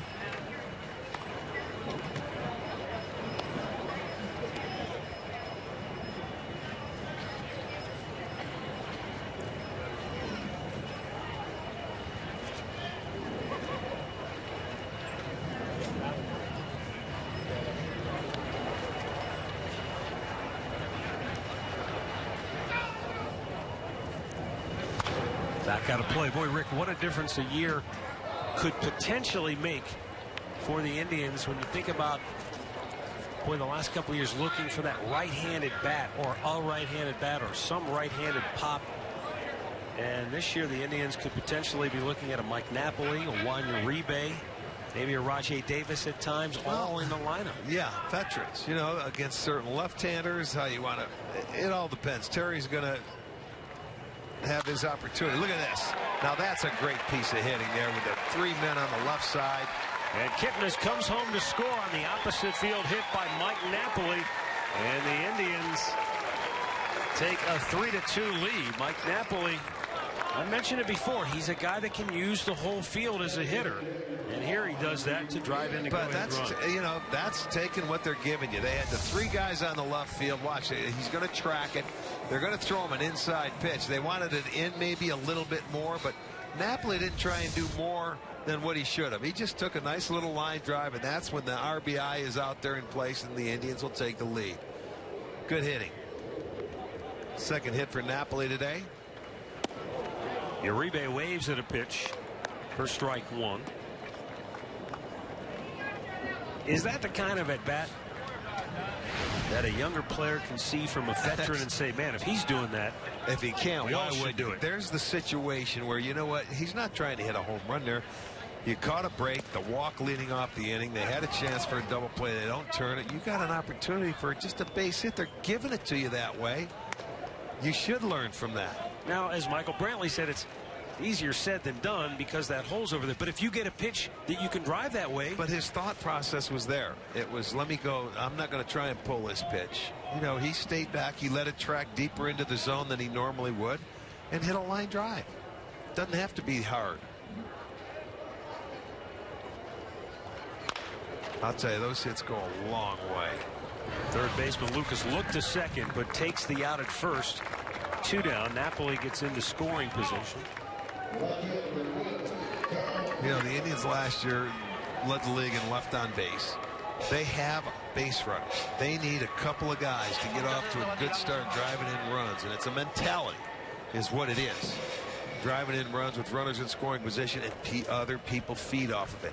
And people don't try to be, you know, to do it all on their own. What happens, the harder you try, the tougher it is sometimes. And what was the old line that they say when they're going, keep the line moving, keep the train moving, let's just keep it going. They trust in your teammates to do things, and that they feed off everybody and everything. But the veterans are the ones that can set the tempo for that. Will Venable 0 for 2 on the afternoon. And takes a strike.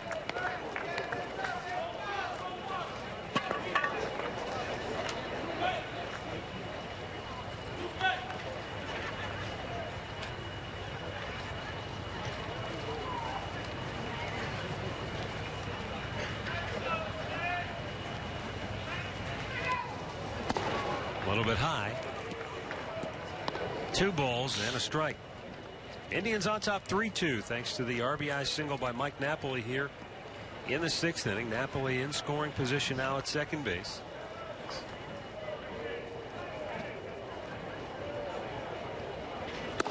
And that's outside. 3-1.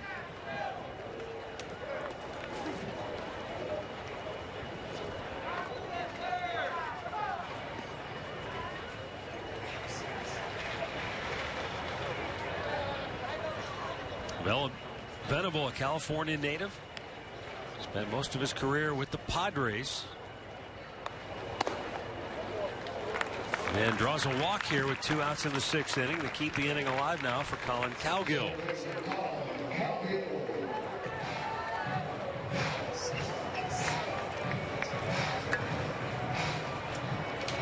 Seattle will send out the pitching coach with 2 down here in the 6th inning.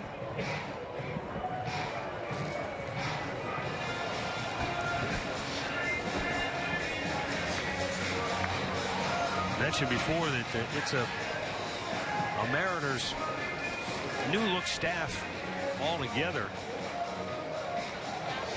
but they brought in some veterans, guys with experience to help out. You've got Mike Hampton, who's down on the bullpen, bullpen coach. Jamie Moyer was in camp as a special assistant. He said several weeks ago Jerry DiPoto called him and said, "I'd like to invite you to camp," and Moyer said, "As a player or as a coach?" Yeah, he already played 25 years in the big leagues. He was just inducted into their Hall of Fame last summer. Jamie says, even at 53, my mind feels like I could still go out there and pitch, but he said, I need at least a week to recover. God bless him. That's all right. We'll pitch you once a week. But he's been helping out with the young players in camp. We saw Scott Brocious, who's a newly appointed minor league hitting coach. Oh, he's in the minor leagues, but up here at the big. I didn't know if he was the assistant up there with Edgar. Yeah, he's his first job as a minor league hitting coach, but he's obviously in camp. I think he's from up in that area as well, too. Yeah, they've added some veterans, some big league experience to that staff. Mel Stottlemyre Jr. is the pitching coach, and of course his father was not only a terrific pitcher in his own right, but boy, a long time pitching coach with Joe Torre and the Yankees.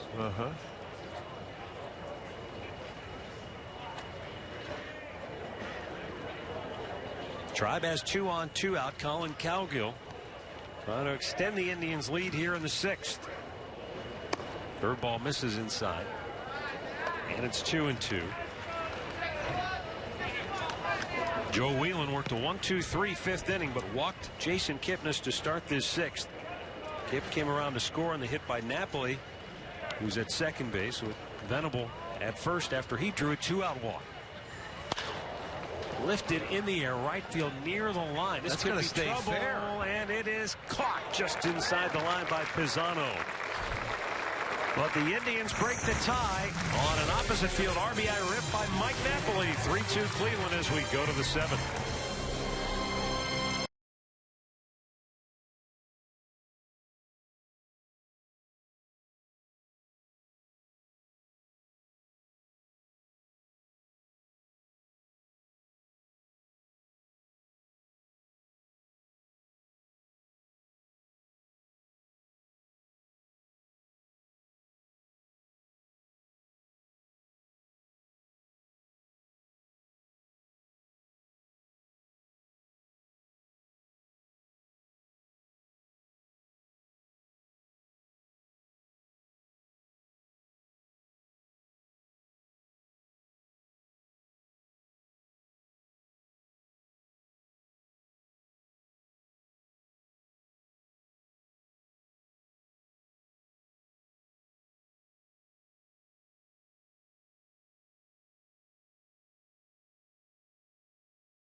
3-2, Cleveland on top. Mike Clevenger staying on for a second inning of relief work. His first inning was dominant. Well, it was. He had that combination of fastball changeups going to the left-handers, and then that fastball and a slider to the right-hander, and he was making some pretty good pitches. He had 2 strikeouts and an easy ground out to get out of his first inning. So he's back out there again and ready to rock and roll.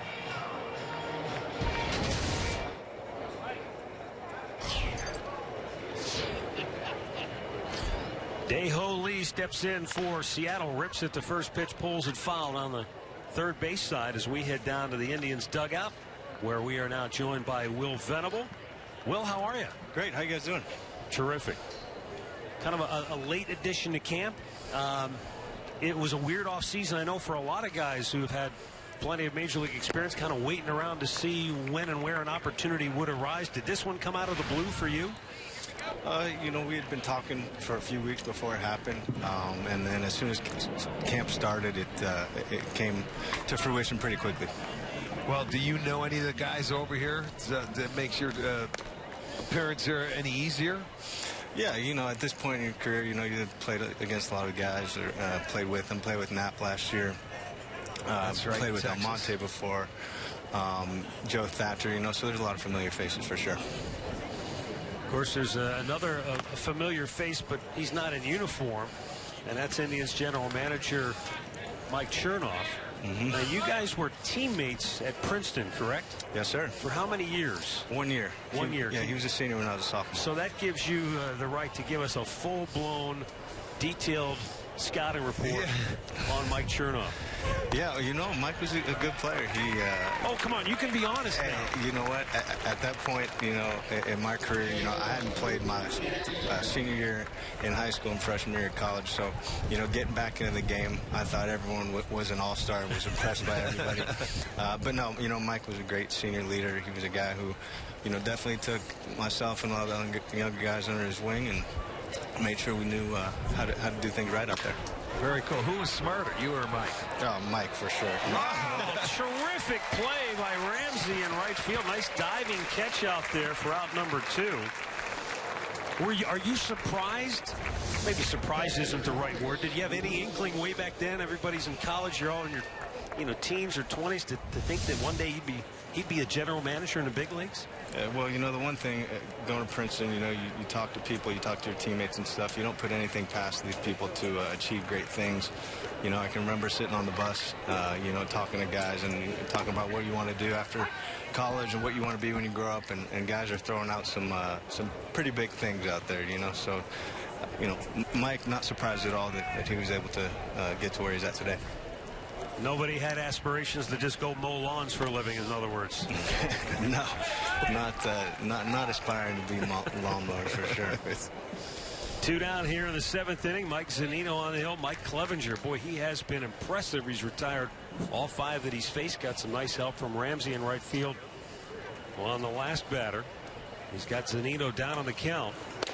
And misses inside. No, this is Littlewood. They replaced Zunino. Oh, that's right. Pal. Yep. Okay, this is his first time hitting.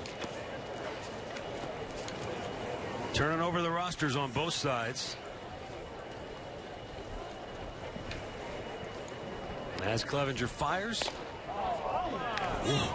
Very close. Will, is it daunting or is it business as usual coming to a camp like this with it's seemingly so many guys competing in that outfield spot?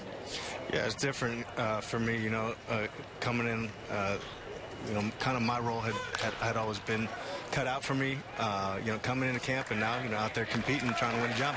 Well, best of luck to you. We appreciate the time. All right, thanks, guys. That's Will Venable. Another 1-2-3 perfect inning from Mike Clevenger. The Indians maintain a 3-2 lead.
best way to enjoy Indians baseball all summer is by becoming a season ticket holder. Choose from 8 different packages, and now with a 20-game plan, you'll get up to 12 games free when you buy 8. Visit Indians.com season tickets for more details. James Ramsey pops the first pitch up on the infield. And we've got one away. Joe Whelan on for a now third inning. Yes, indeed. Stephen Romero takes over defensively at first base, so that takes care of all the defensive starters for Seattle this afternoon. It's amazing how many people watch the spring training games, isn't it? Pay attention to what you're saying. You hear from a lot of people. Yes, you do. Yes, indeed. All eyes and ears are locked into these games. They're getting ready for the start of the season. Good for them. Which reminds me, another set of eyes and ears watching back home. I want to send a shout out to my daughter, who's home from school under the weather today. Sick? And it's 72. It's warmer there than it is here. I know. Best day of the year so far. Roberto Perez with a deep drive to center and a nice catch fighting the sun by Powell for out number 2. So Devin's sick, huh? Well, I haven't seen the family in 2.5, almost 3 weeks. So it'll be nice to get home. Heading home, she'll be returning the next time you come back. Too. That's good. We'll be back here with more Indians baseball. We do 23rd, 25th, and 27th to wrap up our 8 games here in spring training. And then after that, it'll be a week till opening day. It'll be game on at Progressive Field as the Indians will host the Boston Red Sox on opening day, April 4th. Come back in Kansas City here on the 23rd. We'll go make a visit to Talking Stick and play the Diamondbacks on the 25th. Then we'll wrap it up against the Milwaukee Brewers here on Easter Sunday. Okay. We'll have an Easter egg hunt before the game, so make sure you tune into our pregame show. Maybe Andre will be out here to do a little of that in his bunny suit. Well, if there's an Easter egg hunt, he's going to win. Yeah, he's closest to the ground.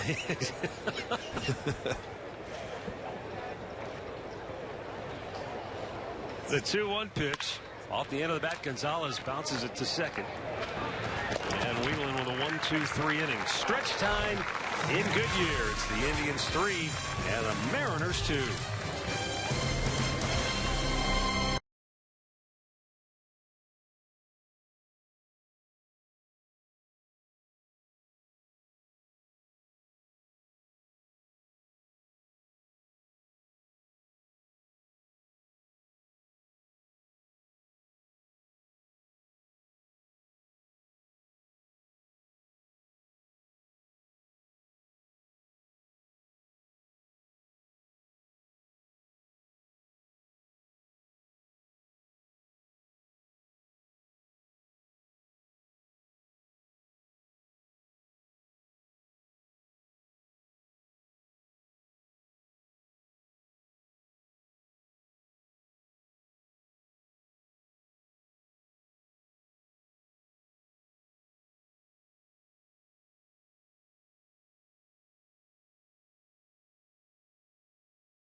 Telecast is presented by authority of the Cleveland Indians and may not be reproduced or retransmitted in any form.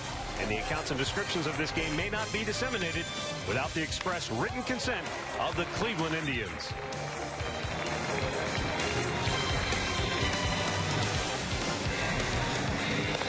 Eighth inning here in Goodyear. And the Indians go to the bullpen for right-hander Dan Otero. Otero will be the 5th Indians pitcher to work here today. Mike Clevenger with 2 perfect innings. Yeah. 6 up, 6 down, 3 strikeouts. Pretty impressive. 2 good innings. Clevenger, who is a starter by trade, continuing his work down in the bullpen. You know, I know there were times where when you have guys, and we talk about filling out a bullpen and taking the best arms, a lot of times they used to bring some young starters up and start them and get their feet wet in the big leagues as a bullpen guy. I know it still happens occasionally, but I wonder if the overall thinking has changed because of health issues. In other words, is it harder on an arm to pitch sporadically, occasionally out of the bullpen, as opposed to, okay, we know he's going to pitch every 5 days, and maybe there's more control that way? Oh, I'm sure if you're a starter and this guy, you know, they feel that he's going to be a good one. You know, he has great stuff. Sure, I mean, it could be that way. We want to keep him right where he's at, keep him in a rotation. We plan on. He's much more valuable to us, giving us 21 outs, you know, in a game than 3 or 6. Do you think that also has to do with the fact that it looks like he's got some pretty good secondary stuff? If he didn't, maybe it would be an easier transition to the bullpen. Yeah, I saw a nice changeup today and a nice breaking ball, but big hop to third. I think Gonzalez takes care of it. You know, you're starting out April and you have bullpen guys for bullpen guys. If this, let's say, down the stretch or something, they needed an arm to come out of the bullpen, why couldn't he do that? Is my point, I guess. Well, I guess I'm thinking. Where I'm going with this line of questions for you is I'm thinking about Zach McAllister, who, by the way, has been under the weather. He's got the flu out here, and he's looking pretty miserable the last couple of days. Hopefully he's on the mend. He'll be back quickly. But, you know, Zach's a guy with a big arm, good fastball, but secondary stuff just hasn't quite really developed. So in that case, you take a guy who he's a starter, but maybe because the secondary stuff isn't quite there yet, you'll work him out of the bullpen.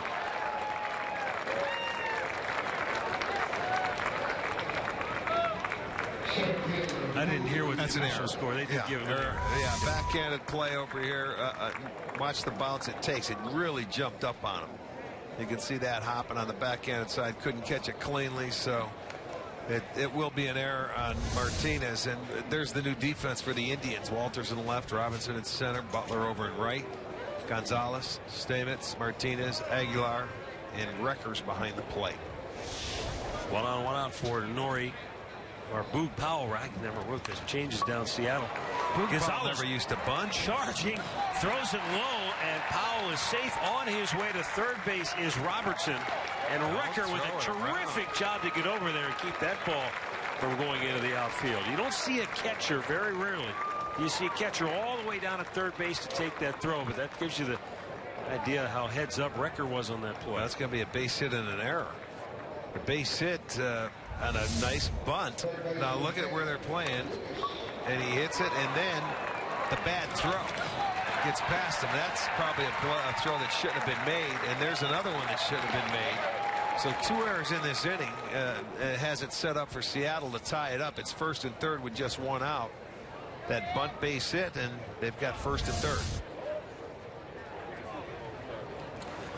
Otero, a sinker ball pitcher, looking for the ground ball. They'll play for the double play up the middle, and even at third base as well. They're going for 2. Luis Sardinas 0 for 3, replaced by Ed Lucas now.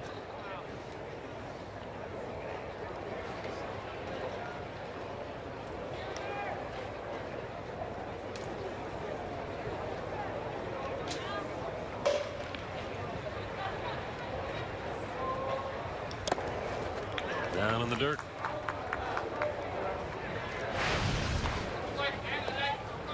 Lucas, last year the numbers he put up at AAA.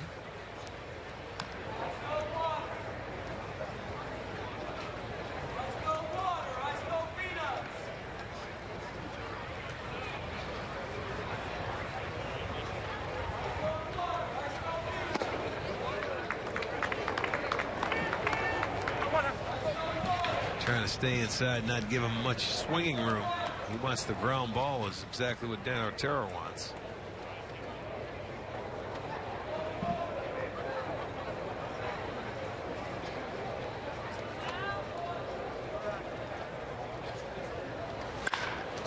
Burned into left field, a base hit. Lucas ties the game with an RBI single, bringing home a tying run from third base. Efrain Navarro scoring from third. An unearned run. Now he stayed in there. This time he had to throw a strike, and he ends up smoking that ball to left field. So it's back to a tie ball game.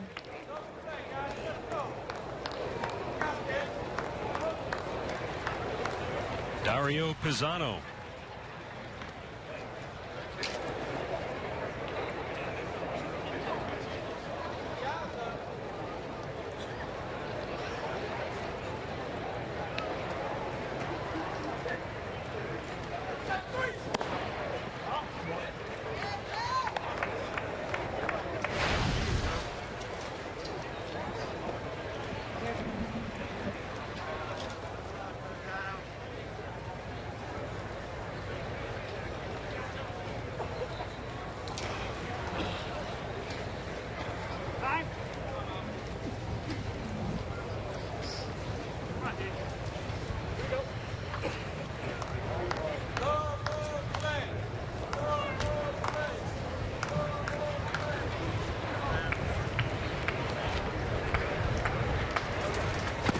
A little bit low.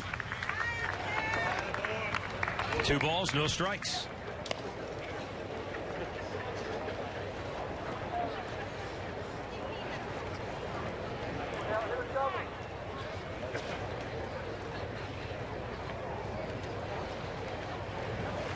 Swung on and missed. And it's 2-1. Pisano is a native of Boston.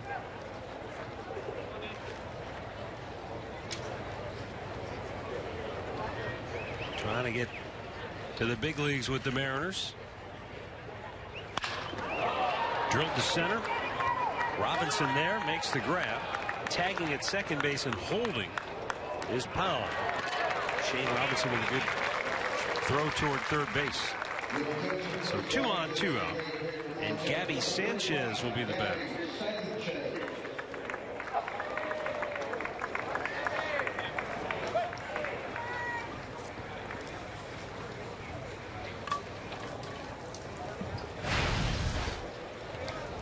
Sanchez last year played in Japan, where he hit .226, 7 homers, 18 driven in.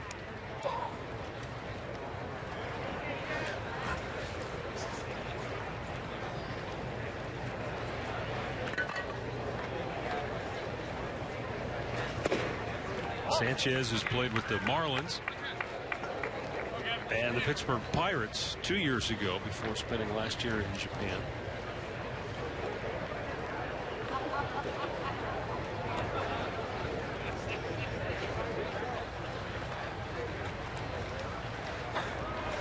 At one time looked like he was really starting to blossom into a pretty good player with the Marlins. Going back to 2010 and 11, he had back-to-back seasons where he hit 19 home runs each year, drove in 85 and then 78. But then in 2012, traded over to Pittsburgh. Things just didn't really materialize after that for him. And again, there are a lot of factors when you think about one, getting traded, first time in your career, new club, new park. PNC Park isn't exactly a hitter's paradise. No. Especially, I would think, Rick, even though Andrew McCutchen has developed into an all-star player, but for a right-handed hitter, it seems like it's less ideal in Pittsburgh. Left field just seems like Death Valley at PNC Park. Bases loaded after the walk to Sanchez. Dan Otero, by all rights, should be out of the inning. There was an error committed. Actually 2 errors in the inning. One that started it with 1 out, and then the throw to third base on the bunt, or to first base, that allowed the runner to go from second to third.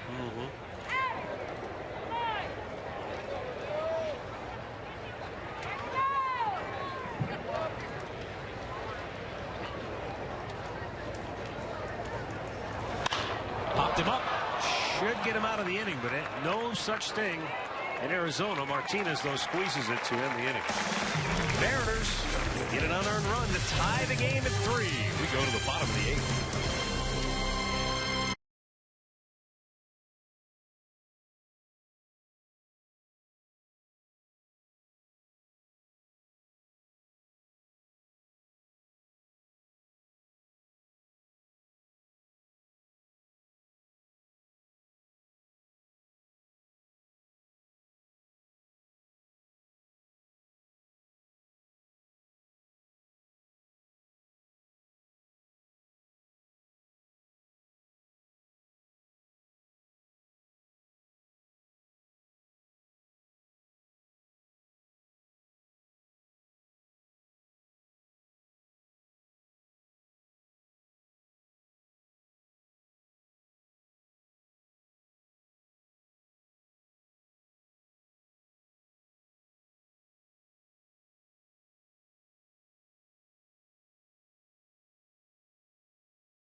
Sports Time Ohio is your home for this winter's high school championships.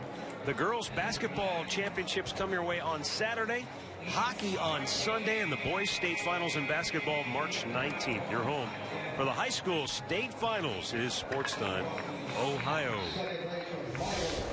New pitcher for Seattle, left-hander Vidal Nuno. Mentioned before that Seattle basically replaced not their entire bullpen, but most of it. Vidal Nuno, one of the holdovers from last year, came over in a trade from Arizona on June the 3rd.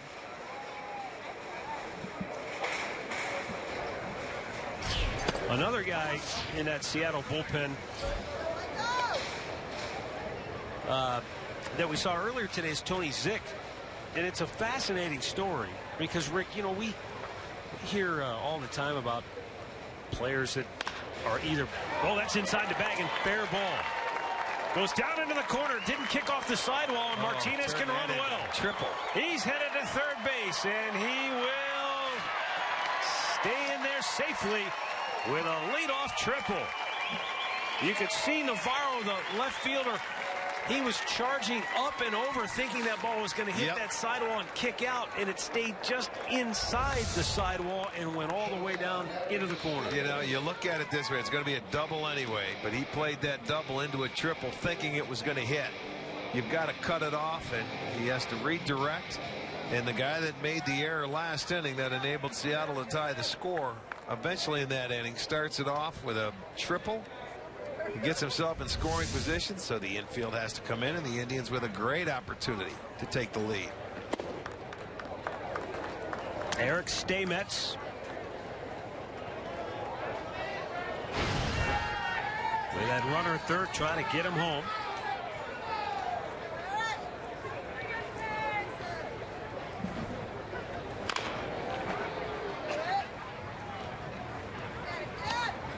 I think we saw Nuno make his major league debut against the Indians when he was with the Yankees starting against us. It might have been in that doubleheader. He had a makeup with the Yankees in a doubleheader one day. Pitched a really good game against them. Ended up going to the Diamondbacks. There's a base knock. Stamets delivers a tie-breaking single in the bottom of the 8th, and the Indians go in front 4-3.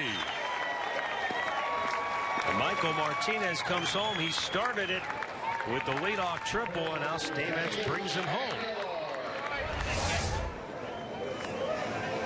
Well, that's a belt-high fastball right down Broadway. That's what you do to it right there. Got a man on third base. The infield in. Great opportunity to hit in that situation. He does a nice job. The Indians retake the lead. Jesus Aguilar. It's his first at bat of the afternoon. And takes a strike. Came on for Mike Napoli, who was 2 for 3 today. 2 singles and an RBI. So Napoli is now 5 for 12 on the spring.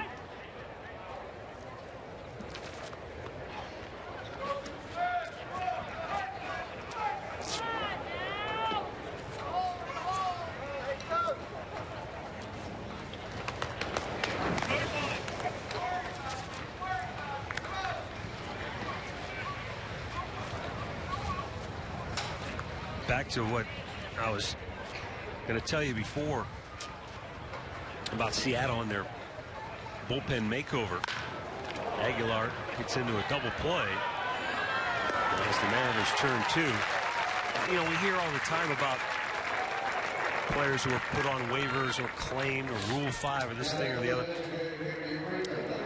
Tony Zick was a guy who had just kind of run his course with the I forget who he was with before. My computer just died. We don't have a Mariners media guy.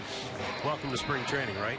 Anyway, whoever he was with, the Mariners decided to trade for him. Their scouts liked his arm. Throws hard. He can hit 99 on the radar gun with it. They think he's got a good slider. So the trade was, we'll trade for him for a player to be named later or cash considerations. So they never traded him another player, and to complete the deal, they sent $1. So they've got a guy who potentially could be a terrific setup man, and they got him for $1 to complete the trade. Pretty good deal. Indeed. The Indians take the lead on the RBI knock by Stamets. 4-3 Cleveland.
Go to the 9th inning here in Goodyear. The Indians with a 4-3 lead. The Tribe is looking for some left-handers in the bullpen. Tom Gorzolani came on today and worked one scoreless inning.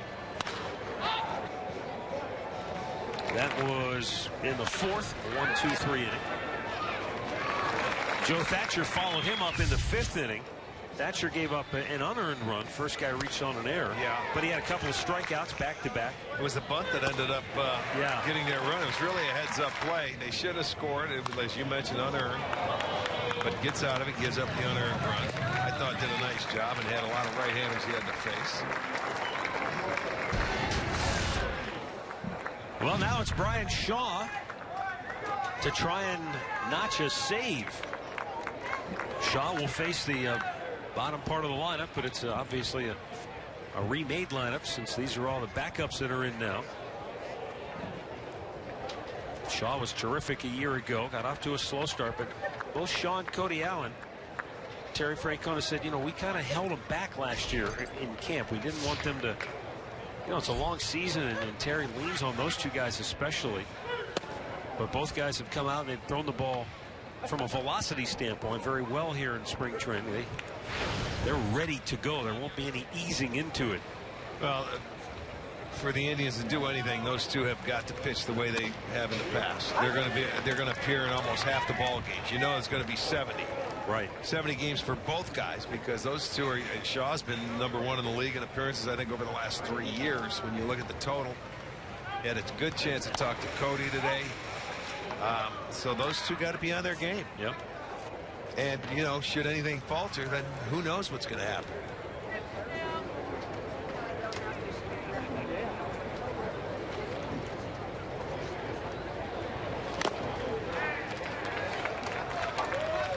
This is a guy that never shies away from work. It seems like for those two guys, Shaw and Allen, the more work they get, the better they are. You know, you worry about, oh gosh, they have a lot of appearances, but they don't have a lot of innings. You know, they've got their work ethic is very good coming out of that bullpen. Check the swing and a foul off. I remember last spring. I remember Brian Shaw didn't pitch all that well, but you know, you kind of look. You've seen enough spring trainings that you know to say, well, let's not put a whole lot of stock in it. But you and I and our producer Jim Murphy, we were kind of looking at each other with raised eyebrows because we had some radar readings, and you know, we used to see Brian Shaw be in the 90s, and he was throwing in the 80s, and we were thinking, what's going on? We wondered, maybe he's hurt, maybe there's something going on. He just wasn't getting the velocity that you're used to. Another tough Sunfield, but a great play in center by Robinson to get that first out, one away. You know, obviously there was nothing wrong with him, and eventually he got the velocity back as the season wore on, and he was the same old Brian Shaw. The good news this spring is, okay, his numbers statistically may not look that good. He had a rough outing recently, but the velocity, he's throwing the ball hard, so it looks like physically he's going to be ready to go when the bell rings. Yeah, you don't worry about giving up 4 or 5 runs like he did his last outing with a veteran in his first outing. You're right. You look for the velocity. Yeah, if it's your last or one of your tune-up outings late in spring, if you're Terry Francona, then maybe you just swallow hard and say, we hope it's just no big deal. You want to see guys tune it up, really fine-tuning as we get to the end of the month. That was a nasty pitch. Littlewood, no chance to square that one up. It's 1-1. Marcus Littlewood came on in the 7th, fly to left. Any relation?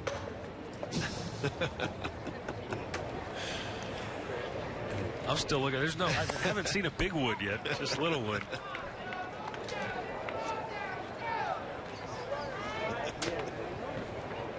There's a Norwood. Unfortunately, missed a critical field goal for Buffalo. Oh yeah. Oh yeah.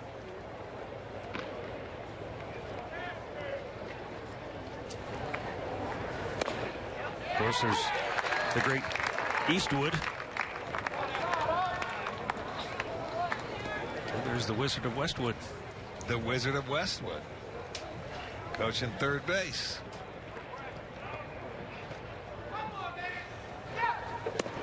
A little bit outside. Full count. And of course, here in Arizona, we're cooking on wood. Okay, we've. I'll tell you what, everyone's. You know what? I can tell you guys are going home tomorrow. We've exhausted this now. Let's move on. 3-2 pitch. Pulled on the ground between first and second. Martinez with a great stop throw. Shaw's there to cover. Oh, what a play. 2 down. And let me just say that not only is that a great play, but having watched the guys work out earlier today, Martinez made almost that same identical play. And you have to wonder, does practice make perfect? That proves sure it, my friends. I'll tell you what, it does. And Shaw being over there in time. You know how Mike Saraball will run the infield drills and he'll hit ground balls? He hit one just like that, and he said, oh, my bad. And he was basically saying, let it go. Martinez ran all the way deep in the hole, made that play, spun around.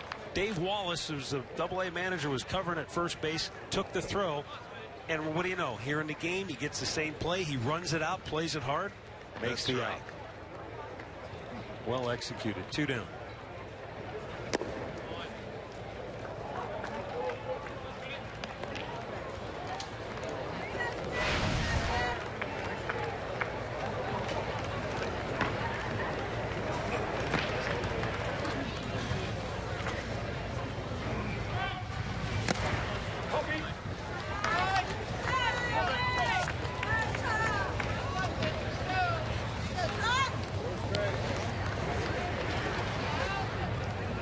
Tyler Smith trying to keep it alive for Seattle. Shaw looking for a 1-2-3 night. But it's low and away in the count 3-0.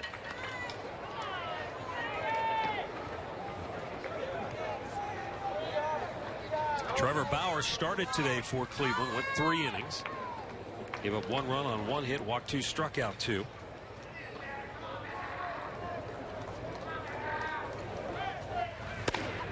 Good pitch. And it's 3-1.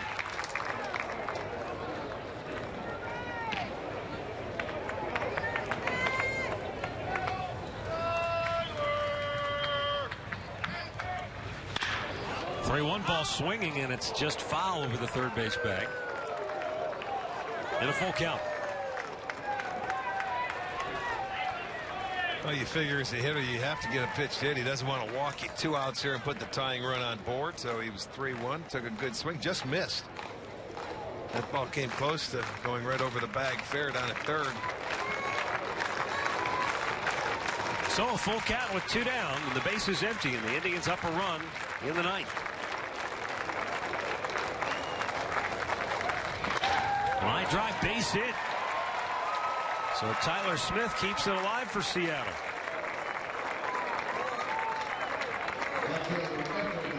And the 2-out single will bring up Efren Navarro.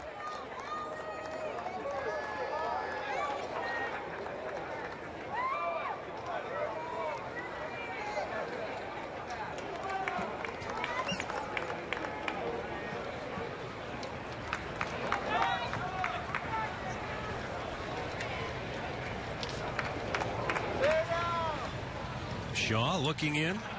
Navarro reached on an error and scored in the 8th.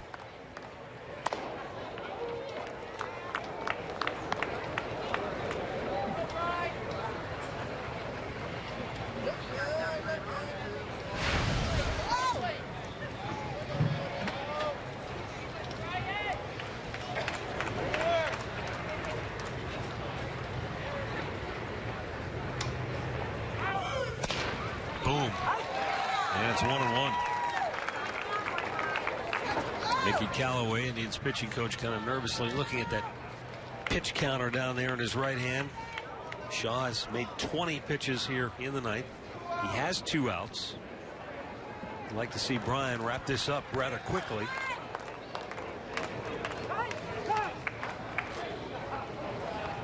Although, who was it we saw the other day? One of the Indians relievers went 30-plus pitches. Yeah, that was Soto, wasn't it?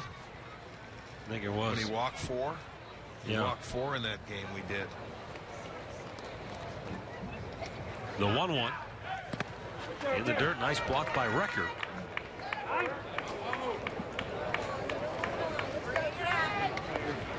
Four runs on 8 hits for the Indians today. 3 runs, 5 hits for Seattle.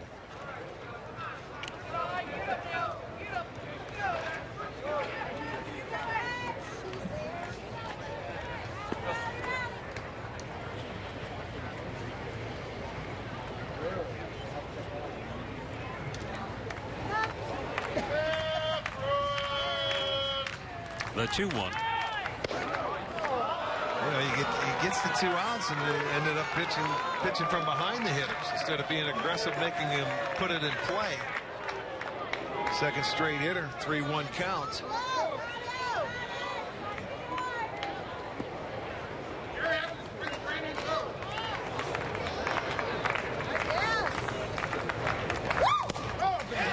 And a full count.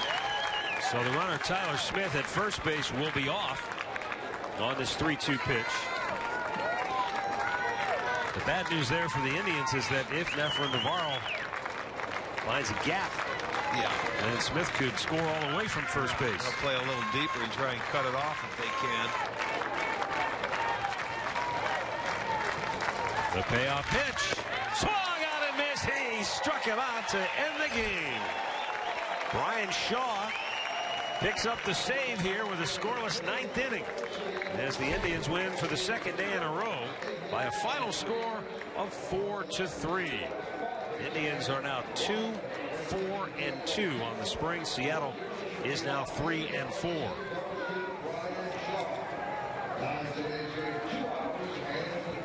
Well, the Indians win in front of just under 4,000 fans today here at Goodyear Ballpark, as they scored 2 in the third, 1 in the sixth, and the winning run in the eighth. Michael Martinez led it off with a triple, came around the score on the single by Eric Steinmetz. We'll be back with some final thoughts from Goodyear right after this.